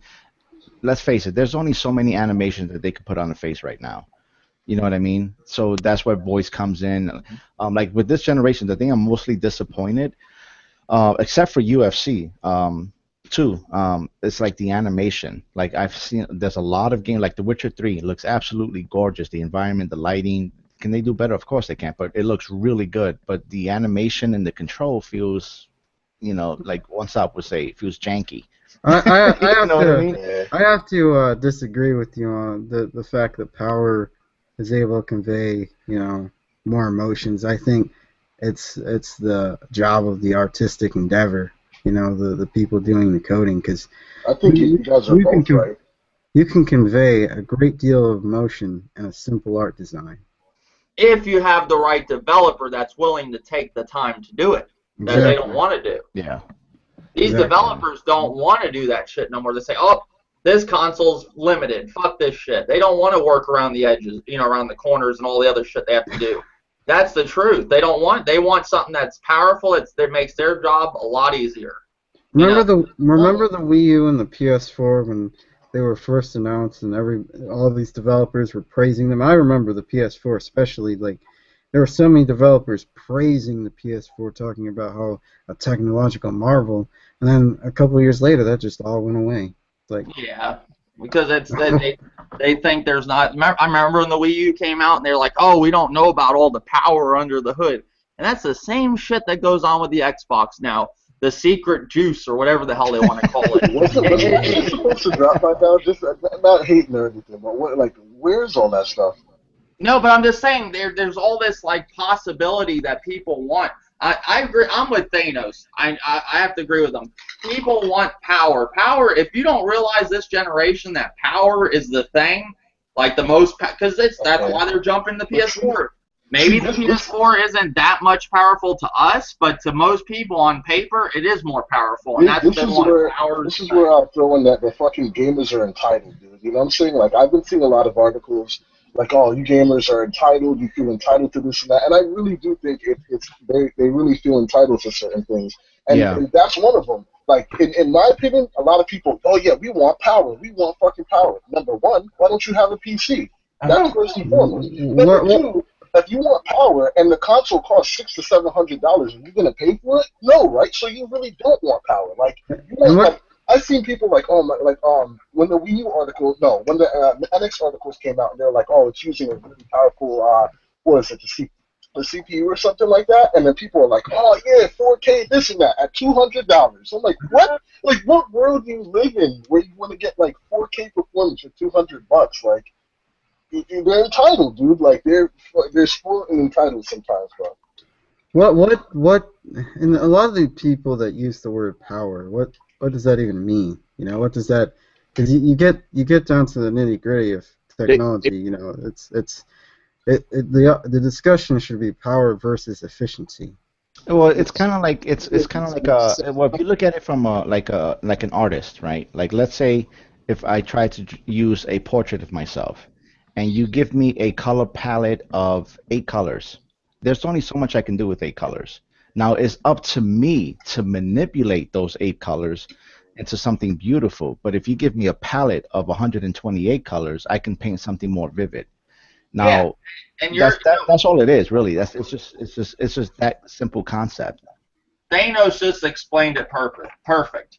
These developers, like how he explained with the whole thing with what he's working with, right now with what they're working with, they don't want to cut the corners and use that. They want something that is more powerful, that does so much more things, so many more options to make their job easier. That's why you're getting half-assed games and stuff, because these games that they do have plans for, they don't have the right shit. They're not working with the right material. I can take that step further. I think it was a few years ago. A lot of pilots use a lot of assisted technology to make flying more efficient, but if something goes wrong with the technology, they don't know exactly what to do, so they forget a lot of their training. So they have all this technology, they have all this power at their fingertips, but when stuff starts to break down, they forget how to manually do everything. So it seems like with all this power and with all this technology and with all this assistance, there seems to be a bit of forgetting how to program, but then again, it could fall back on the publishers. Yeah, that's why developers. That's why in this industry, some developers are better than others. Yeah, there's a yeah. Or some developers are more talented than others.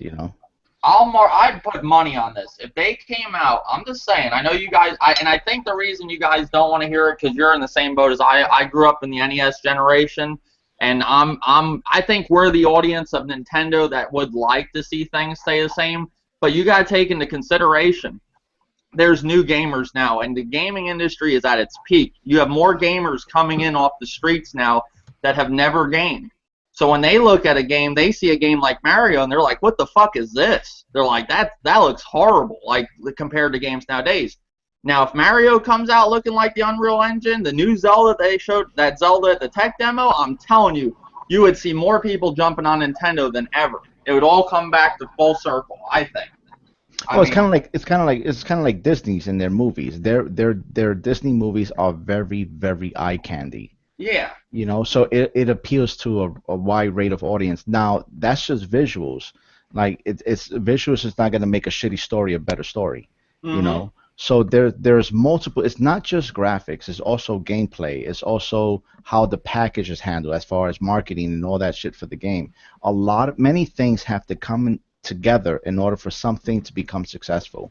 You know, one cannot exist without the other. What draws you in first? Is it the gameplay? To be honest with you, like we always eat with our eyes first, you know. So visually, what draws you in though? What is it? The looks of it, right? You look at a woman, you don't go walk unless you're into that stuff. You don't walk over to some big fat chick. I mean, what draws you in? No, like a perfect example is like No Man's Sky. If that game was to look like Minecraft, I would have not been physically attracted to it. Yeah. Because I'm not attracted to that art style. I'm just not. You know, is it bad? No. It's just me personally. I'm not attracted to that. But to me, like visually, it looks beautiful. You know, so that's going to help me, you know, submerge into the game even more because, I mean, I'm looking at it with my eyes. You know, it's like when was the last time you said, "Oh my God, that shit looks disgusting. Let me try it." You know, people don't do that's not a natural or a very common response. You know, guacamole. Guacamole looks gross. Pretty good. Yeah. What if Uncharted 4 had the graphics of the Super Nintendo? Do you think many people will be wanting Uncharted 4? Less people would want it, but still, like I think when you talk about Uncharted, come on, redhead. What? There would have been a portion or a lot of people would definitely dip on it for sure if it looked more like an indie title. But I'm just saying, there's more to Uncharted than just like what I'm saying, how it looks. I guess. The story is a pretty strong point in that game, but that's just me. Ever walked up to a very attractive woman and then started talking to her and found out she was dumber than a box of rocks? Yeah, that's one of the that's when. Well, I mean, if you want her to talk about stuff, depends on. Are you trying to fall in love with everybody you meet? You know, I mean, what is it? No, definitely. But sometimes you have these really pretty-looking games that are just, they're full of bugs and they're just. Yes, that's the downfall, Kenoshi. But I'm saying what draws most people in are the looks most of the time. That's how they get their sales. You look at a Pinto, they're not looking at maybe that Pinto runs really good. They're looking at that Ferrari that's nice, and they're visualizing in their head all the chicks that they'll have with them. Exactly. They're not thinking about the car running or anything real well. They're not worried about a month later going to the dealership getting your fucking new Corvette fixed because it's a piece of shit they made that year. Yeah, that's the majority of modern gamers. Like the minority of us are curious about, how's this game gonna play? Like essentially, I mean, gameplay is maybe it's just as important, if not maybe even more, because we don't say, hey, let's go look at a game. We all say, let's go play a game. You know, so essentially, it's the gameplay. You know, if it's not fun, then I mean, it's just no one's gonna really play it. You know, so it's just the way it is. You know, a lot of things they have to coexist together. These things have to come together in order for it to be successful or good. You know, many things have to come together. A game that was like looking really bad, that was like one of the odd games that's really successful, is Minecraft. Yeah. Like that game. You look at a game like The Order, for instance, right? Great fucking graphics, dude. Like a beautiful fucking game. But the gameplay just wasn't there for most people, you know what I'm saying? The majority of people are like, nah, I'm not feeling that, or it's too short, or there wasn't enough gameplay there to merit a purchase, so. Well, like with Street Fighter V, would it have been as popular as it is now if it looked like, let's say, Street Fighter Alpha 2? or like a PS2 game. You know, you can see the jags and the sprints and all That's that. I think dude, Street because Fighter. King of Fighters is coming out, right? And I guarantee you that game's not going to get any shine compared to Street Fighter, just by the way how it looks. Like, Yeah, they should have stuck with the sprites. The sprites look way better than those ugly 3D models that they're pumping out. Street Fighter falls in a weird category where that game's already made a name for itself. So I think they could slap any game in there and put Street Fighter on it and they'll buy it. I mean, They could have used HD sprites, which I kind of wish they did. well, you Then- can get, well, here's my thing. Sometimes you can get away with it, right, with a name. But then there's other times, like you look at freaking Dante, dude from Devil May Cry, right? The new DMC game, right? They changed that character up just a bit. You know what I'm saying? Like he looks different, and people bug the fuck out. They completely bug the fuck out. His hair's not white. It's this, it's that. His facial. He's emo. It was friggin' nuts, man. That game went through so much hell just because they changed how he looked. Like, and it wasn't even there. The world was still the same. Everything like the game played fucking amazing from what I played as a demo and shit. But it was just like people just, you could change something sometimes and then just be the most small, like little minute thing, and it'll cause chaos. You know what, Dre? I think that's why so many developers are so afraid to take a chance on something new. You know, like even the slightest change, like people don't like it, but yet these are the same people that are asking for change. So it's really hard. I mean, it's gotta suck to have all that pressure on you, like the guy that's got to make that decision. You know, Dude, look at Spider-Man. Look at the Spider-Man movie. Spider-Man showed up in a trailer for fucking like 2 seconds at the end of it, and motherfuckers are going crazy, bro. Yeah. His eyes can move. I don't like that. Blah blah blah. Like just let it be. Go watch the movie. Check it out first, and maybe. You know what I'm saying? they don't like Spider-Man? I thought it looked cool.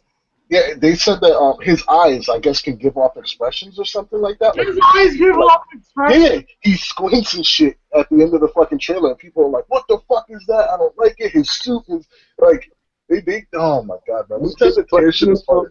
But didn't Spider-Man do that in the comic books? in cartoon? Did his eyes I don't know. didn't complain about it then? You can't make everybody happy, man. Ghostbusters is going through that right now, where it's just like, Ghostbusters You know? catching a lot of hell. yeah, if you are a performer or if you're an artist of any sort, the one thing you'll always fail at is pleasing people. All of the people, all of the time. You know, you just can't be done. Yeah, Ghostbusters, I'll just randomly talk about it because I talked about it in the Movie Tweaker podcast. I think it looks good. I like the Daniel, the person I do the podcast with, he said that the ghosts were too shiny, but Ghostbusters has always been like that. yeah. I mean, That's what I'm saying. The ghosts have always been shiny. I don't know. As soon as it's something that we don't like, we tend to like find any little reason to fucking nitpick and just like tear it apart. You know what I'm saying? Even if you're not saying this thing is complete garbage, you're like, well, her shoes are fucking too dark, or they're like the littlest fucking thing to complain about. Yeah, you do have a lot of people, like, it's a shame. You look at these comment sections, especially when, like, reviews come out for movies or games, there is more, I would say there's about 80% hate over 20% of people saying, great trailer, blah, blah, blah, blah, blah. You know, like, oh, this shit looks terrible. Why'd they do this? Oh, you're fucking lying. Blah, blah, blah, blah, blah. like, it's all negative. Like, I don't get it. I don't even like looking at comment sections sometimes. I don't like to be bothered with it, you know. It's human nature to point out the negative before the positive, dude. That's just how we are. You know what I'm saying? And it sucks that we have an outlet now, the internet, that, like, you could be anonymous. So all that stuff that you might, like, internalize and keep to yourself, now because everybody's anonymous, they can just blast out whatever the fuck they feel. You know what I'm saying? So, and they're like, they don't understand that shit actually hurts developers, man. Like, developers have to go through this shit and read through comments of just fucking random hate and random bullshit for something that they spent, like, months and months, like, not being with their families, and, like, they're building this thing as art. And then, like, they go to the comment section, this game is garbage, this is trash. Like, people that haven't even played it. Like, it's insane, man. Yeah, I do feel sorry for the developers in that aspect. They have a lot more pressure on them, so I think that's why we're getting a lot of the same. They're just doing a lot of safe bets, but some of them need to realize, hey, you're in the limelight, deal with it. Fucking do what you want to do. Like try, stand out from others. Don't worry under the pressure. Buckle under the pressure and just take it safe all the time. I mean, here's your chance to shine. All these fuckers are doing the same. Do something different and be on top. This is probably the best time for a developer to stand out. Do something different. But they don't want to. But that goes back to the you do something different and this is gonna be accepted. You know what I'm saying? Like you never know, dude. Like you do something different and you might have to pay for that, which it sucks. Yeah. I think they're really afraid to take chance, dude. They're really afraid to just do something different. Well, I think the Division will clear Ubisoft's name for a little while. Like, that game is really good. I like it. It's a game that I wouldn't say it's the best game ever. I'm not going to go that far, but it's fun. I do like it. I have fun every time I play it, and it is enjoyable, One thing I want to say, too, I guess they delayed the physical copy of Hitman till next year. Does anybody know about that? Oh, wow. Yeah, next year they're delayed. So that's kind of weird. So they're kind of forcing you into the digital. Canadian bacon. Huh? Fuck you. What's up, Dave? What up, Dave? Yeah, not much, man. Not much. I sent you an invite from the get-go. I didn't know. I think. I thought you sent it through an actual notification, but it was actually on. I had to go to Google Plus and look at the actual chat shit. I think me and Dredd, I was gonna go after you, bro. But yeah, I set you up, son. I set you up, son. Set up, son. Invite him in here. Let me get out. It was about fucking what's his game? What's the guy's name? Killer 16. Oh, that video was amazing that he put up today about what's his name? That shit was funny as hell. Richard Review, right? Yeah. And the thing was about the first thing Killer did was he showed the fucking copy of Zelda for the Wii U, right? Yeah. And the whole argument is about what? Hold my hand here, Dredd. I mean, it was about Rich. It's not physical media, because Rich from Review Tech made a video saying that Microsoft might have been going in the right route, that digital is the way to go for gamers because it's easier, it's more accessible, and Microsoft wasn't doing the wrong thing. Right, and then Killer response was that's not true. That's what Rich said was dumb, right? Not the physical copy, but the fact that what Rich said was dumb. Now, and what Killer did was he showed the copy, the actual box of a Zelda game, Twilight Princess, I think it was, with the little wolf and all that shit inside. Yeah. But you don't need the disc in there. It could you could still have the little figure, but with a code that gives you access to the game. That's it. But it's how he presented it. We don't need the disc. We don't. And then people will say, well, what about games that require the disc? It's like, no, you don't. Because a lot of the games that we're playing today are all server based. You know what I mean? So once the servers are down, you have a useless disc. Yeah, I mean but there's still tons of games that are coming out that are just, you know what I'm saying? Like, no, right. I agree with you, Dredd. Like there's still a huge portion of people that still have that traditional way of buying games. What will happen to these games in 20 years when people look back on them and want to play them again? And what's going to happen to those games? What I'm trying to say is that what's going to happen is it's far more convenient, and fucking Bear, he fucking nailed it last night, that essentially being that we're buying games digitally because of the sake of convenience, we're able to buy more games. We're buying more games because it's so easy. We don't have to get dressed and go to the store and see if they have the game and deal with people and deal with the fucking cashier. We're also know how to work the register, We're also not dealing with paper money. We're also not dealing with paper money anymore, so we don't. So it's easy to part with money when it's not a physical. I think it should always be an option. That's what I'm saying. For any gamer that's just like, I completely want to do away with physical media just to download stuff, and that's fine. That works for some people.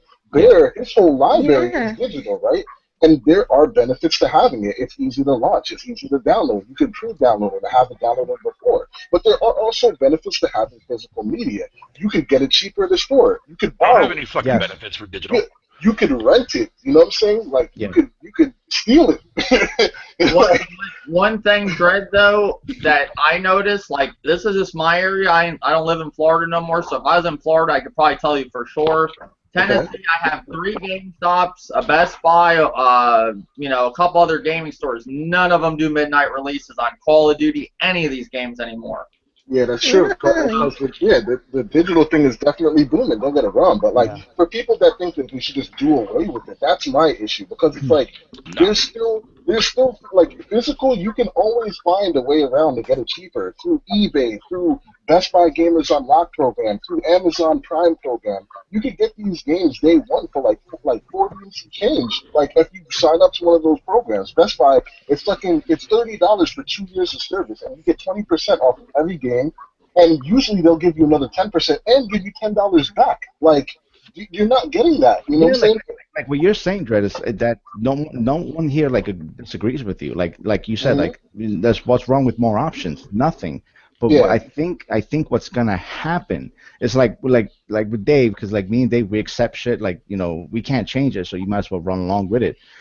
It's kind of like what's going to happen is eventually that digital is gonna override physical, because they're gonna find a way to save more money. Like, look, if we don't have to print it, then fuck it. Let's encourage this more by making digital games more easy accessible, to have more sales and stuff like that. So I think what's going to happen is that eventually it's all going to be digital. And the it's gonna be like the music industry, where you go to Best Buy and they do have CDs still, but like if I go, hey, do you have the new Seven Dust? And they're gonna be like, no, we didn't get that in stock.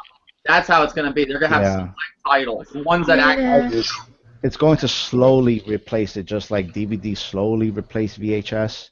But there's so much benefits to having physical, dude. Like, and here's another thing too: promotion space. Like, when a person walks into a store, if everything is all digital, like you're not gonna see a case. Brad, what, please explain to me. Come on. He said, please explain to me. What is this? I get a code and that's it? That's all I'm getting? Like. Yeah. Like, well, what is that? I got a disc, and the disc is in my game on the PlayStation, but I get this? But I'm saying, but you have something you could physically trade, or you could give. Why not make your own? Why not make your own? That's what I'm saying. You have something that you could personally do whatever you want to with it. You know what I'm saying? Plus, on top of that, you got to look at the other side of having a whole digital. Like, what Microsoft was talking about doing was always having your console online. So 24 hours, you'd have to log in, or your console would turn into a brick. Like, does that seem consumer? Like, But Dredd, hold on. How many of us have our fucking console connected all times? Okay, and then last generation, there was over 30 million people that never connected online. I don't know what it is this generation, but it's kind of like this, Dredd. Like yourself. This generation, if you didn't have online, because half these games are online. Yeah, like as I said. That's the problem. Your cell phone is useless without a service. How's it going, Jordan? What do you got to say, Jordan? Hey, what I was about to say, that's the problem. If these games have like DRM placed in them, and I have to give Need for Speed a lot of flack because they started to use DRM. If we see more of this DRM, this could be a bad sign, because what if they decide to shut down the servers, Mm-hmm. That means you have no access to the game, not even you can't even play it, Mm-hmm. Yeah. And once you can't play a game, it's just useless. Okay. So the idea of not having DR and having physical copies is a better situation, because I mean, you can play offline with physical copies, but if a game is strictly DRM online, you won't be able to play it. Okay. Then on top of that, it's like they could really choose what they do at that point. When we're giving them all the power, saying, "Hey, okay, cool, it's all physical right now, it's all digital right now, right?" They can charge you whatever price, because you can't go anywhere else. You can't go to Amazon. Hey, I could get it cheaper. Yeah. Or I could get it here with a bonus or something like that. Or When I buy here, they're giving me $10 back. They're fully going to run and tell you, like, if you look right, they were saying that GameStop was going to be one of the only places that you can actually go and trade in your game. So that means that you can only buy games and trade games at GameStop. So they were either going to have the control of where you can shop to buy the game or trade in the game, dude. That's like, for me, I just, No, I don't, and like Dread, like again, everything you're saying makes perfect sense. Like there is no arguing that. The only thing is that people are going to get rid of their options for the sake of convenience. yeah. And that's going to become more and more I and mean, more of a trend. you can't beat this. When I already have the game preloaded, 12 o'clock, bam, I'm on it. I don't have to install shit. It's already in already. I installed it 2 days ago. Like, Okay, but but you must, hold on. You're another thing you're not saying is there's deals for fucking digital games. I got a lot of games for like $20. UFC I paid $14 for. I play that game all the time. 90% not of day the one. that I have. Yeah, but it doesn't matter day one. Not day one, but there's a month later. There's a deal. Yep. If you're, I'll say this right now. With this generation alone, it has taught me to be a very patient kind of gamer to wait for a majority of these games to go on sale. Not only because of the price hike in Canada for me, because our currency is too damn high, but just the fact just overall in general. So games like The Division, I can easily wait for that, wait for a little bit of a price drop, get it, snag it, play it, do whatever. There's a lot of games that have done that before, man. But Bear Hugger, this is how I think they're going to get everybody over to digital. You're going to start seeing these games $40 day one. PC game. Like, oh wow, the digital version's $40 versus the physical at 60. Yeah, they're going to have Gamers Club Unlocked and all that, where you could probably get it for 40, 37. But but the thing is, they're going to do that with a lot of games. People are going to see the maybe $30. But once they get everybody over, it's going to go right back to 60. Maybe if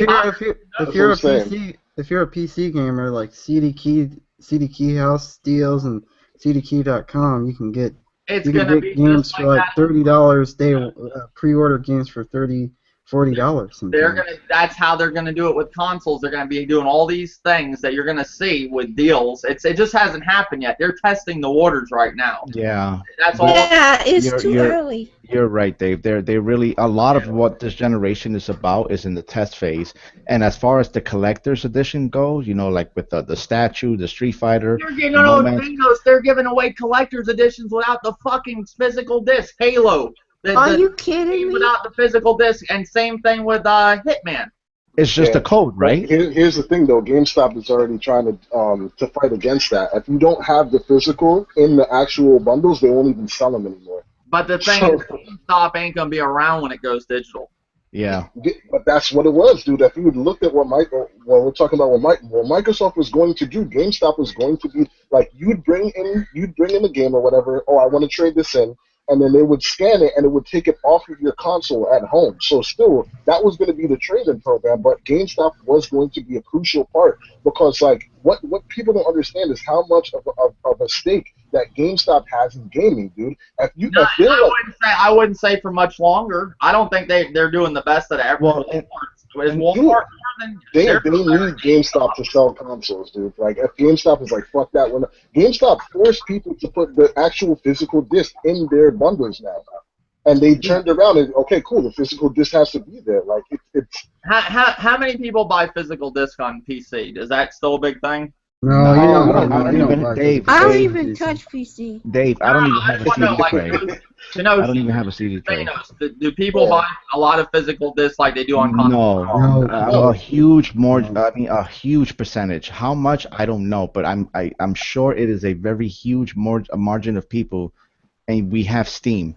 That's why when you go to GameStop, look at how fucking tiny the PC section is, because most guys are buying their shit digitally on Steam or through Green Man Gaming or CD's keys. And look at all the talk about digital-only consoles. Like the former president of Microsoft said there's going to be digital-only consoles. Like you'll have the option to buy a digital-only. Now, when people see that for $100 cheaper, but see, here's the comparison thing that you're missing though. If I buy a physical disc on CD, right, on PC, right, when I go home and I install that disc, it stays on that computer. I can't sell that disc. I can't give that disc away. It's locked to the computer. So that's a whole different thing than being like. Do you think physical discs are going to be around in, let's say, 2 generations of console gaming from now? Do you think they're going to be around still? Yes. How? Yes. I think that it's an industry thing. You heard that? I think it's an industry thing.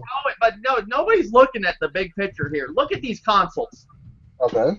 When the hell did I need this for my fucking console? When did I need this? A fucking hard drive. Dude, what I'm saying is though. I'm not arguing with you. I'm not arguing with you. No, we're not. Yeah, we're not. Buy this for your hard drive. We had memory. No, but I don't get why people don't see this. This is what drives me nuts. You install games. Everything's like a PC. Why wouldn't it follow the same route with the digital games? Hold on. I think people are missing like what me and Thanos trying to say. We're not saying we want this. I have physical discs. I have tons of them all over the place. I'm not saying I want this. I buy more physical now, but I'm not going to be stupid. Here's my thing, dude. I'm not saying that it cannot happen. But when you have a generation that started, right, why did Microsoft fail out the gate? Because they wanted to fuck with what? No. Physical media, they were right? the first one to try it. Guaranteed Sony did that? I don't think there'd be that much hate. Hell yeah, there would be, dude. Hell yeah, there would be. No. Sony gets the pass all the time. Come on. Oh, like, look, there was a revolution just because it was a bad. Hold on, like what happened in the beginning with Microsoft? One was going to do. Sony's going to do the exact same thing. It's just Microsoft just came out first and talked about art. Yes, thank you. Yes. That's a crock. I don't. No, Dred. But think about it. How can one company? How can Microsoft make a deal with third party and say, you know what, this is going to be DRM, only trade your games at GameStop. But then again, with Sony, it's like, oh, you know what, you don't have to do DRM. They can buy physical copies. They can trade it anywhere at Walmart, Best Buy. Here's my thing. The PS4 is set up to do DRM. I believe that 100%. How people portray it like, oh, they let Microsoft go out on stage and then right afterward they changed it, I think is bullshit. Because you could bring home your PS4 from launch, plug that bitch in, and it works. With Xbox, you needed to go home and plug it in and do a day one upload that took the DRM out. Why? Because it was set up that way. Like you have to please try to understand.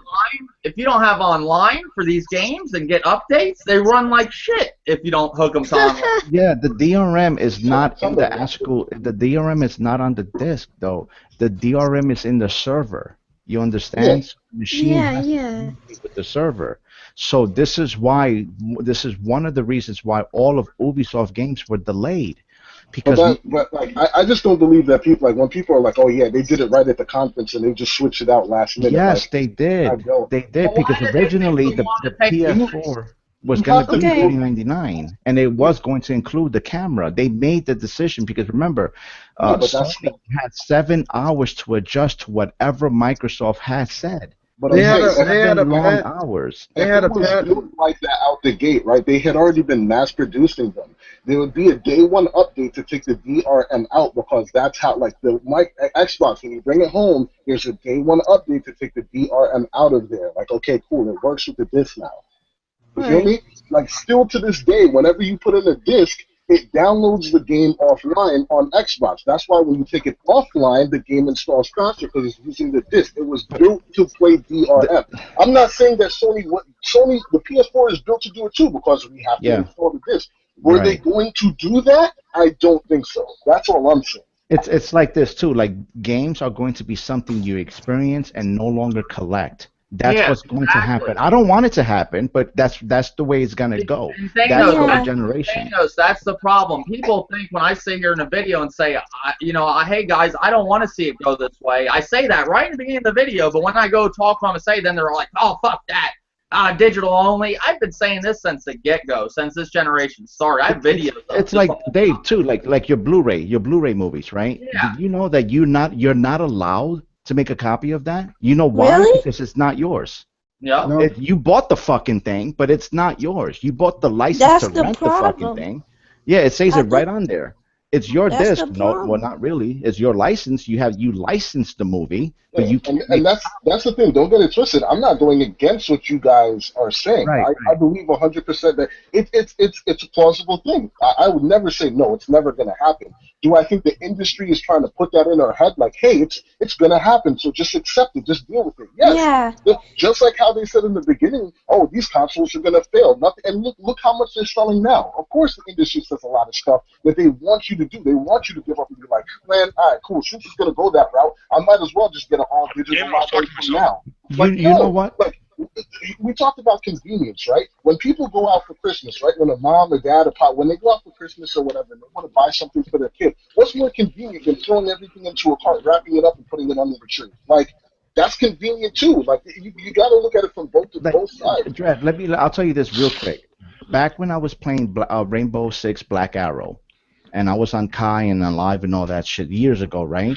All of my friends thought, every single body I spoke to thought that DLC was nothing but a scam and bullshit. That Hmm. DLC should never happen. That is really bad for the industry. Look at it today. It is widely accepted. It's the same fucking thing, bro. It's conditioning. So It's it's gonna be like conditioning. season Yeah. passes. Season passes gonna be like DLC now. Well, they pretty much already are. They already are, yeah. Yeah. We're Well, conditioned already. I You mean, know. what are we talking But about though? We're talking about DRM in the sense of like of digital. Everything is going to be all digital. A console eventually playing a game is something. It's going to become a service one day. It's not yep, something you actually Yeah. collect or go to the store. It's going to it's become going a to be service one day. yeah, it's going to be essentially a Netflix service, pretty much, basically just for Yeah. games. A Netflix service. I'm not saying You're 5 already years from seeing now. Sony Or doing it yeah. now, Dreadhead, man. I guarantee you, man. Plus, they already And said that eventually PS Now Look, games we're gonna and I, eventually get fucking PS4 games on PS Now at one point in time, Yeah, anyways. but Yeah. and I the understand. way how they're gonna do that though, right? Is you actually need to buy the game first on the PS4 to have it unlocked on Yeah, Dre, but PlayStation that's Now. Dre, this generation. Right, But what that's about this next generation. generation? yeah, Yeah, What but about the next next gen? one it'll be the same thing. It'll be like No, you have it's to not. buy the PlayStation PS4 5 games are first. gonna be fucking streamed just like PS3 games are doing now. I guarantee you, next gen, dude. yep. yeah. But see, It's going to become more and more streaming. It's becoming more and more of a service. I'm not saying I want it to happen. I'm with you, Dred. Like I hope physical stays. Because look at my background. I like collecting my Yeah, shit. yeah, you do. Yeah, Yeah. I like. I'm just I'm one starting to person. collect. I'm actually starting to, start a collection of CDs again. Like it's nice to have physical copies. And that's Yeah, what I'm saying. me. yeah, Yeah, oh, but Remember, at one how point many that people have an CDs. iPod? How many people have an iPod that don't even I care don't. about this? I have an iPod. I I have a do phone have an that plays iPod music. though. Yeah, the phone made that extinct. I But I'm have a hard saying, drive. at one point, we would have thought by now that CDs would be irrelevant and gone, right? Well, they're still there. They still print CDs. Very Like far and few between. You can't find. Like I told you, you could get a record still. I went You to know what try. I'm saying? I tried to get a couple CDs the other day. They didn't even carry them. They said they were new. They just came out not too long ago. They said, "Oh, you can download them on whatever it's called, whatever they call it, shit, iTunes." Yeah, iTunes, yeah. yeah. Yeah, and then Dred, they're definitely going to push it. They're going to give Oh yeah, gamers for an sure. incentive But because it's going to cost them less money to produce. They Well, they don't can need of come. Oh, course, that's a lie. of course. Yeah, They you don't know. want to deal with GameStop if they don't have to. That's the middleman. You know. Yeah. Well, But GameStop that's what I'm has saying. been Why not crying buy out. directly from you? Like, hey, As I mean, as the informed consumer, if we take a stand and say, hey, we're still gonna buy physical, and they still see that they're getting money from it, they're going to continue to support it. Like it's just up to us right now, as the The- gamer, as a you know, No, saying, no, hey, Dred, people are But there's a lot deciding. of We can new let age them gamers, decide. yeah, man. I'll say Exactly. right, this, No, Dred. I don't want to. I don't. Like most people But can't. it's They the don't. We don't agree sacrifice. on hardly anything. So mhm. essentially, you're going to be whispering in a room full of noise. You Yep. know, It like depends. even It all of depends us. because who would have thought that the whole Xbox One thing would have really backfired like that? Well, yeah, I mean nobody, but the way Actually, Microsoft, Nobody. the company themselves probably do. That's why they're doing like a Plan B now and shit. You but Well, know? the think way about it. They Microsoft, knew DRM. You think Microsoft's not gonna know about DRM when they seen a billion fucking cases already happen on PC when like Uplay had that bullshit ass crap last generation with Ubisoft. Many other fucking companies do that shit with DRM.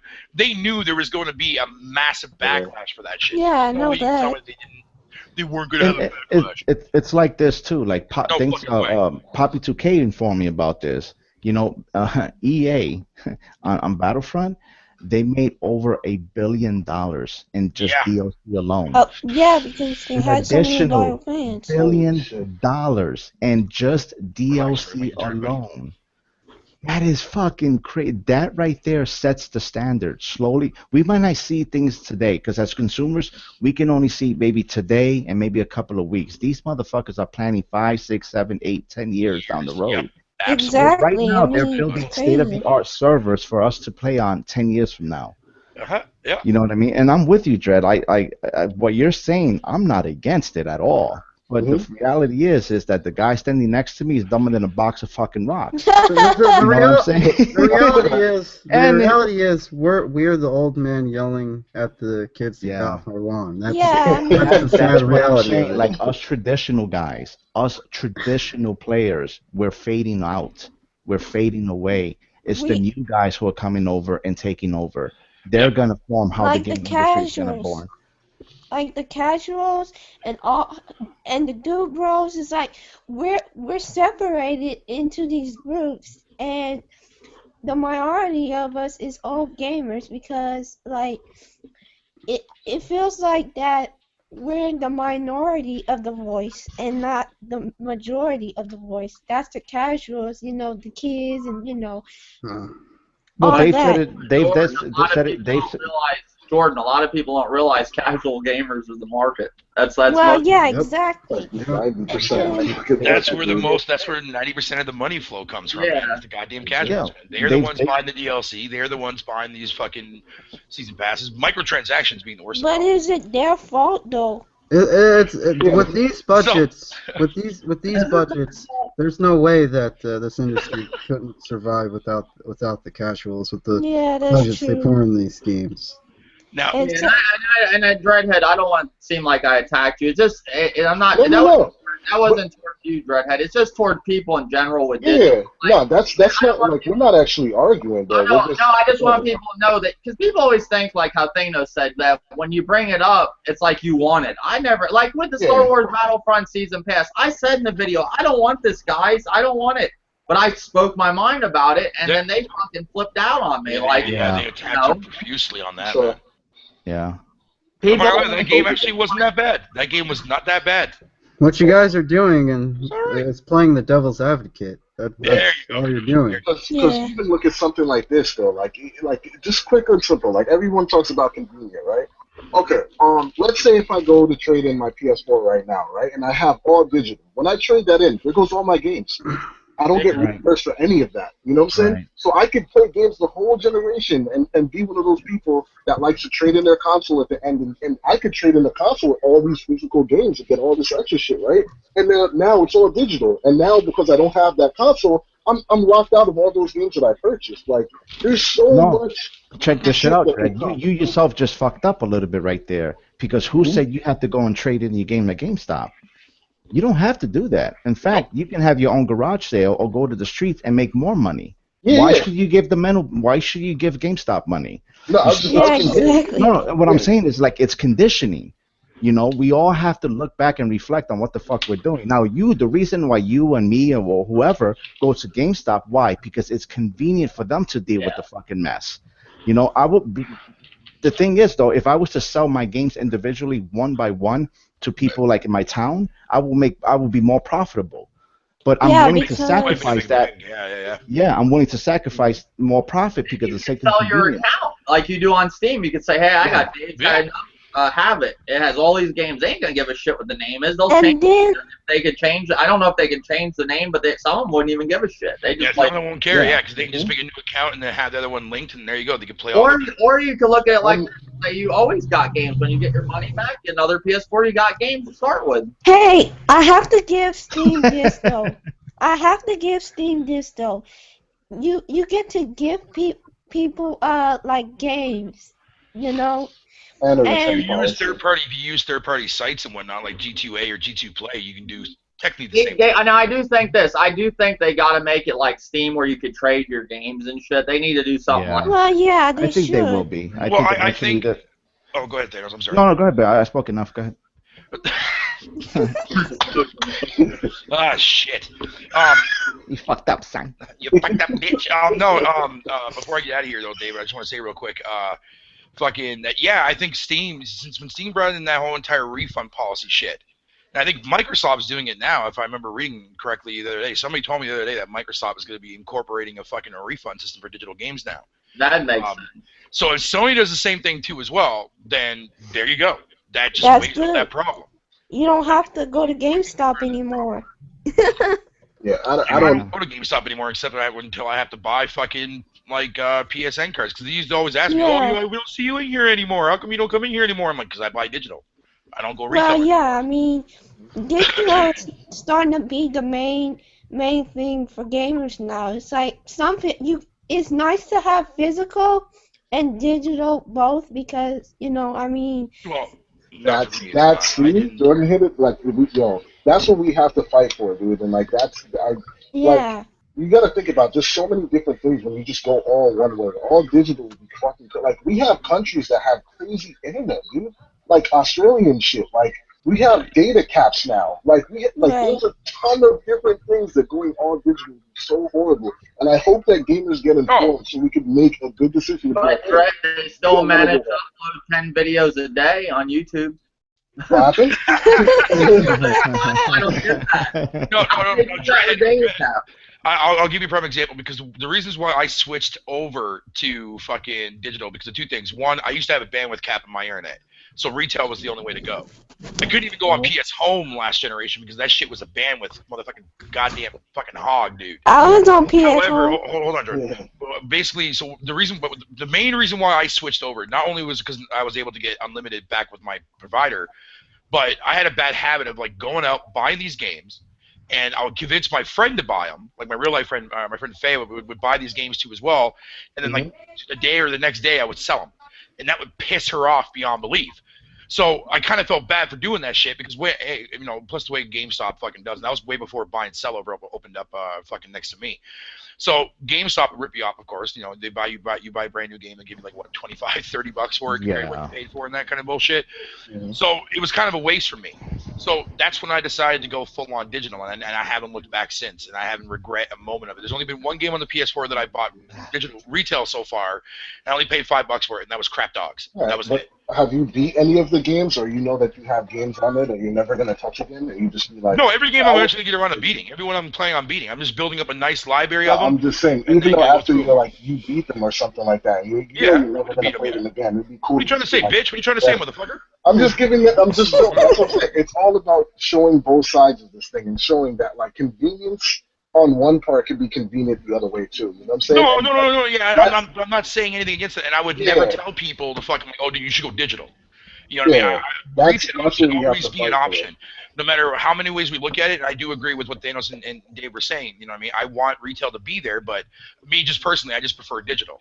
But I mean, I would never sit there and tell people, I'm like, oh, you got retail? Man, you're a fucking douchebag. You know what I mean? Nah, man, I'm not that kind of a person. I would never do that because that's their ways and perspective of how they want to buy their games. If they want physical, man, whatever. But look at Dave. Dave's got a fucking mountain truck of fucking games, retail-wise. Am I going to sit there and laugh at him for having that? Well, the reason I'm buying the physical lately is because I get a good deal for them. Before when I was paying the same price for them, I didn't care to buy them digital then, Yeah. Now you're getting the deals. Like people on Amazon Prime, it's like what Killer 1316 said was perfectly fine. On Prime, he saved himself $12 off of a game that would originally cost him a full-on price. Well, you know why they're doing this, Bear Hugger? Because people saw that they didn't care. They're like, well, I could just sit home and download the game at 12. They gotta do that. They gotta do these deals because people are just gonna buy. Most people just that don't care about physical copies are gonna buy the digital at the same time. Yeah, that's the only benefit though that I will say so far that I actually don't mind about being on digital. When you pre-order games, they unlock at midnight, so you cut up the bullshit, wasting gas going to the GameStop, waiting in line with a bunch of sweaty ass people, and then that kind of shit like that. But they don't even do that at GameStop no more. They don't even have. Yeah, my store doesn't even do that at all. Period. The one at the mall does. I'm not walking all the way down to the mall at fucking midnight. Nope. Yeah, I mean, and then digital is going to have a wall to overcome too, because later on in the future, I mean, and I'm talking about in the near future, when you're looking at games that are 150 gigs, 140 gigs, that's gonna be, especially with people who have that bandwidth cap on their, ISP.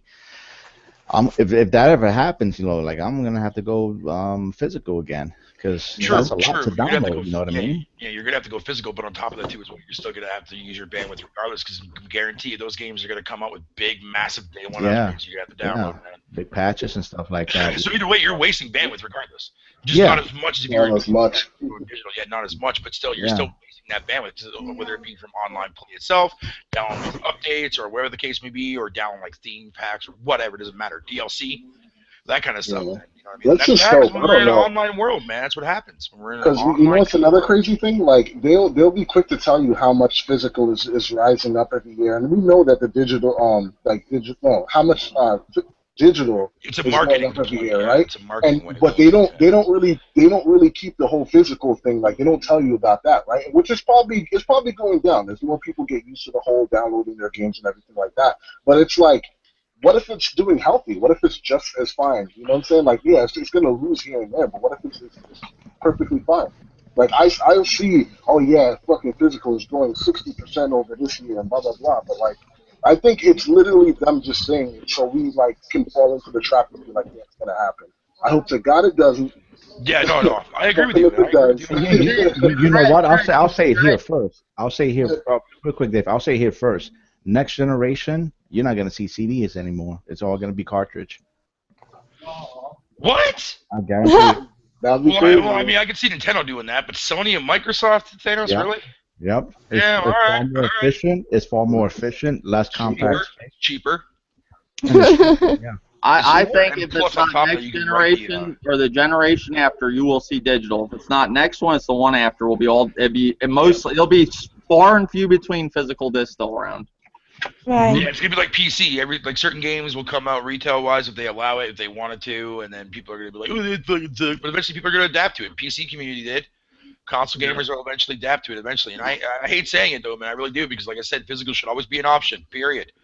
Yeah. But PC gamers, they hated it at first when Steam first came around, and then fucking, and then all of a sudden they just learned to accept it because they saw They the adapted deals and they to saw everything too as well.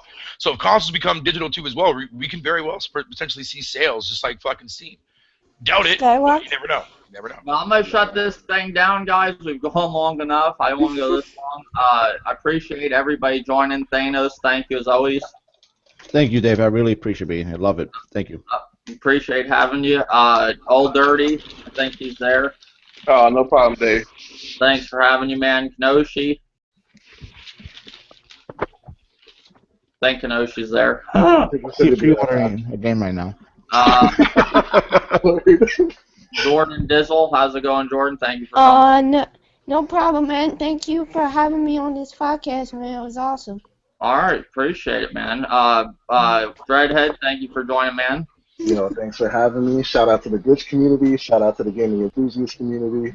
And yeah, man, invite me for more of these. This was fun. Yeah, I'll probably be doing them early on Saturdays. I just didn't feel like doing one last night, but Saturdays. I gotta figure out something with. I do the movie podcast usually on Saturday. I want to do the movie podcast tomorrow. I don't know for sure if it is tomorrow. It's at 5 Eastern, but I don't know that for sure. I'm not 100% sure. Thank you, Bear Hugger, for joining. No problem, dude, man. Glad to be here. I know I cut the last end of it, dude, but I really appreciate that, man. This shit was fucking fun. Shout out to Wolflow and everybody else in the chat. Dreadhead, you're a punk bitch. Yeah, I love you, buddy, man. All right, later.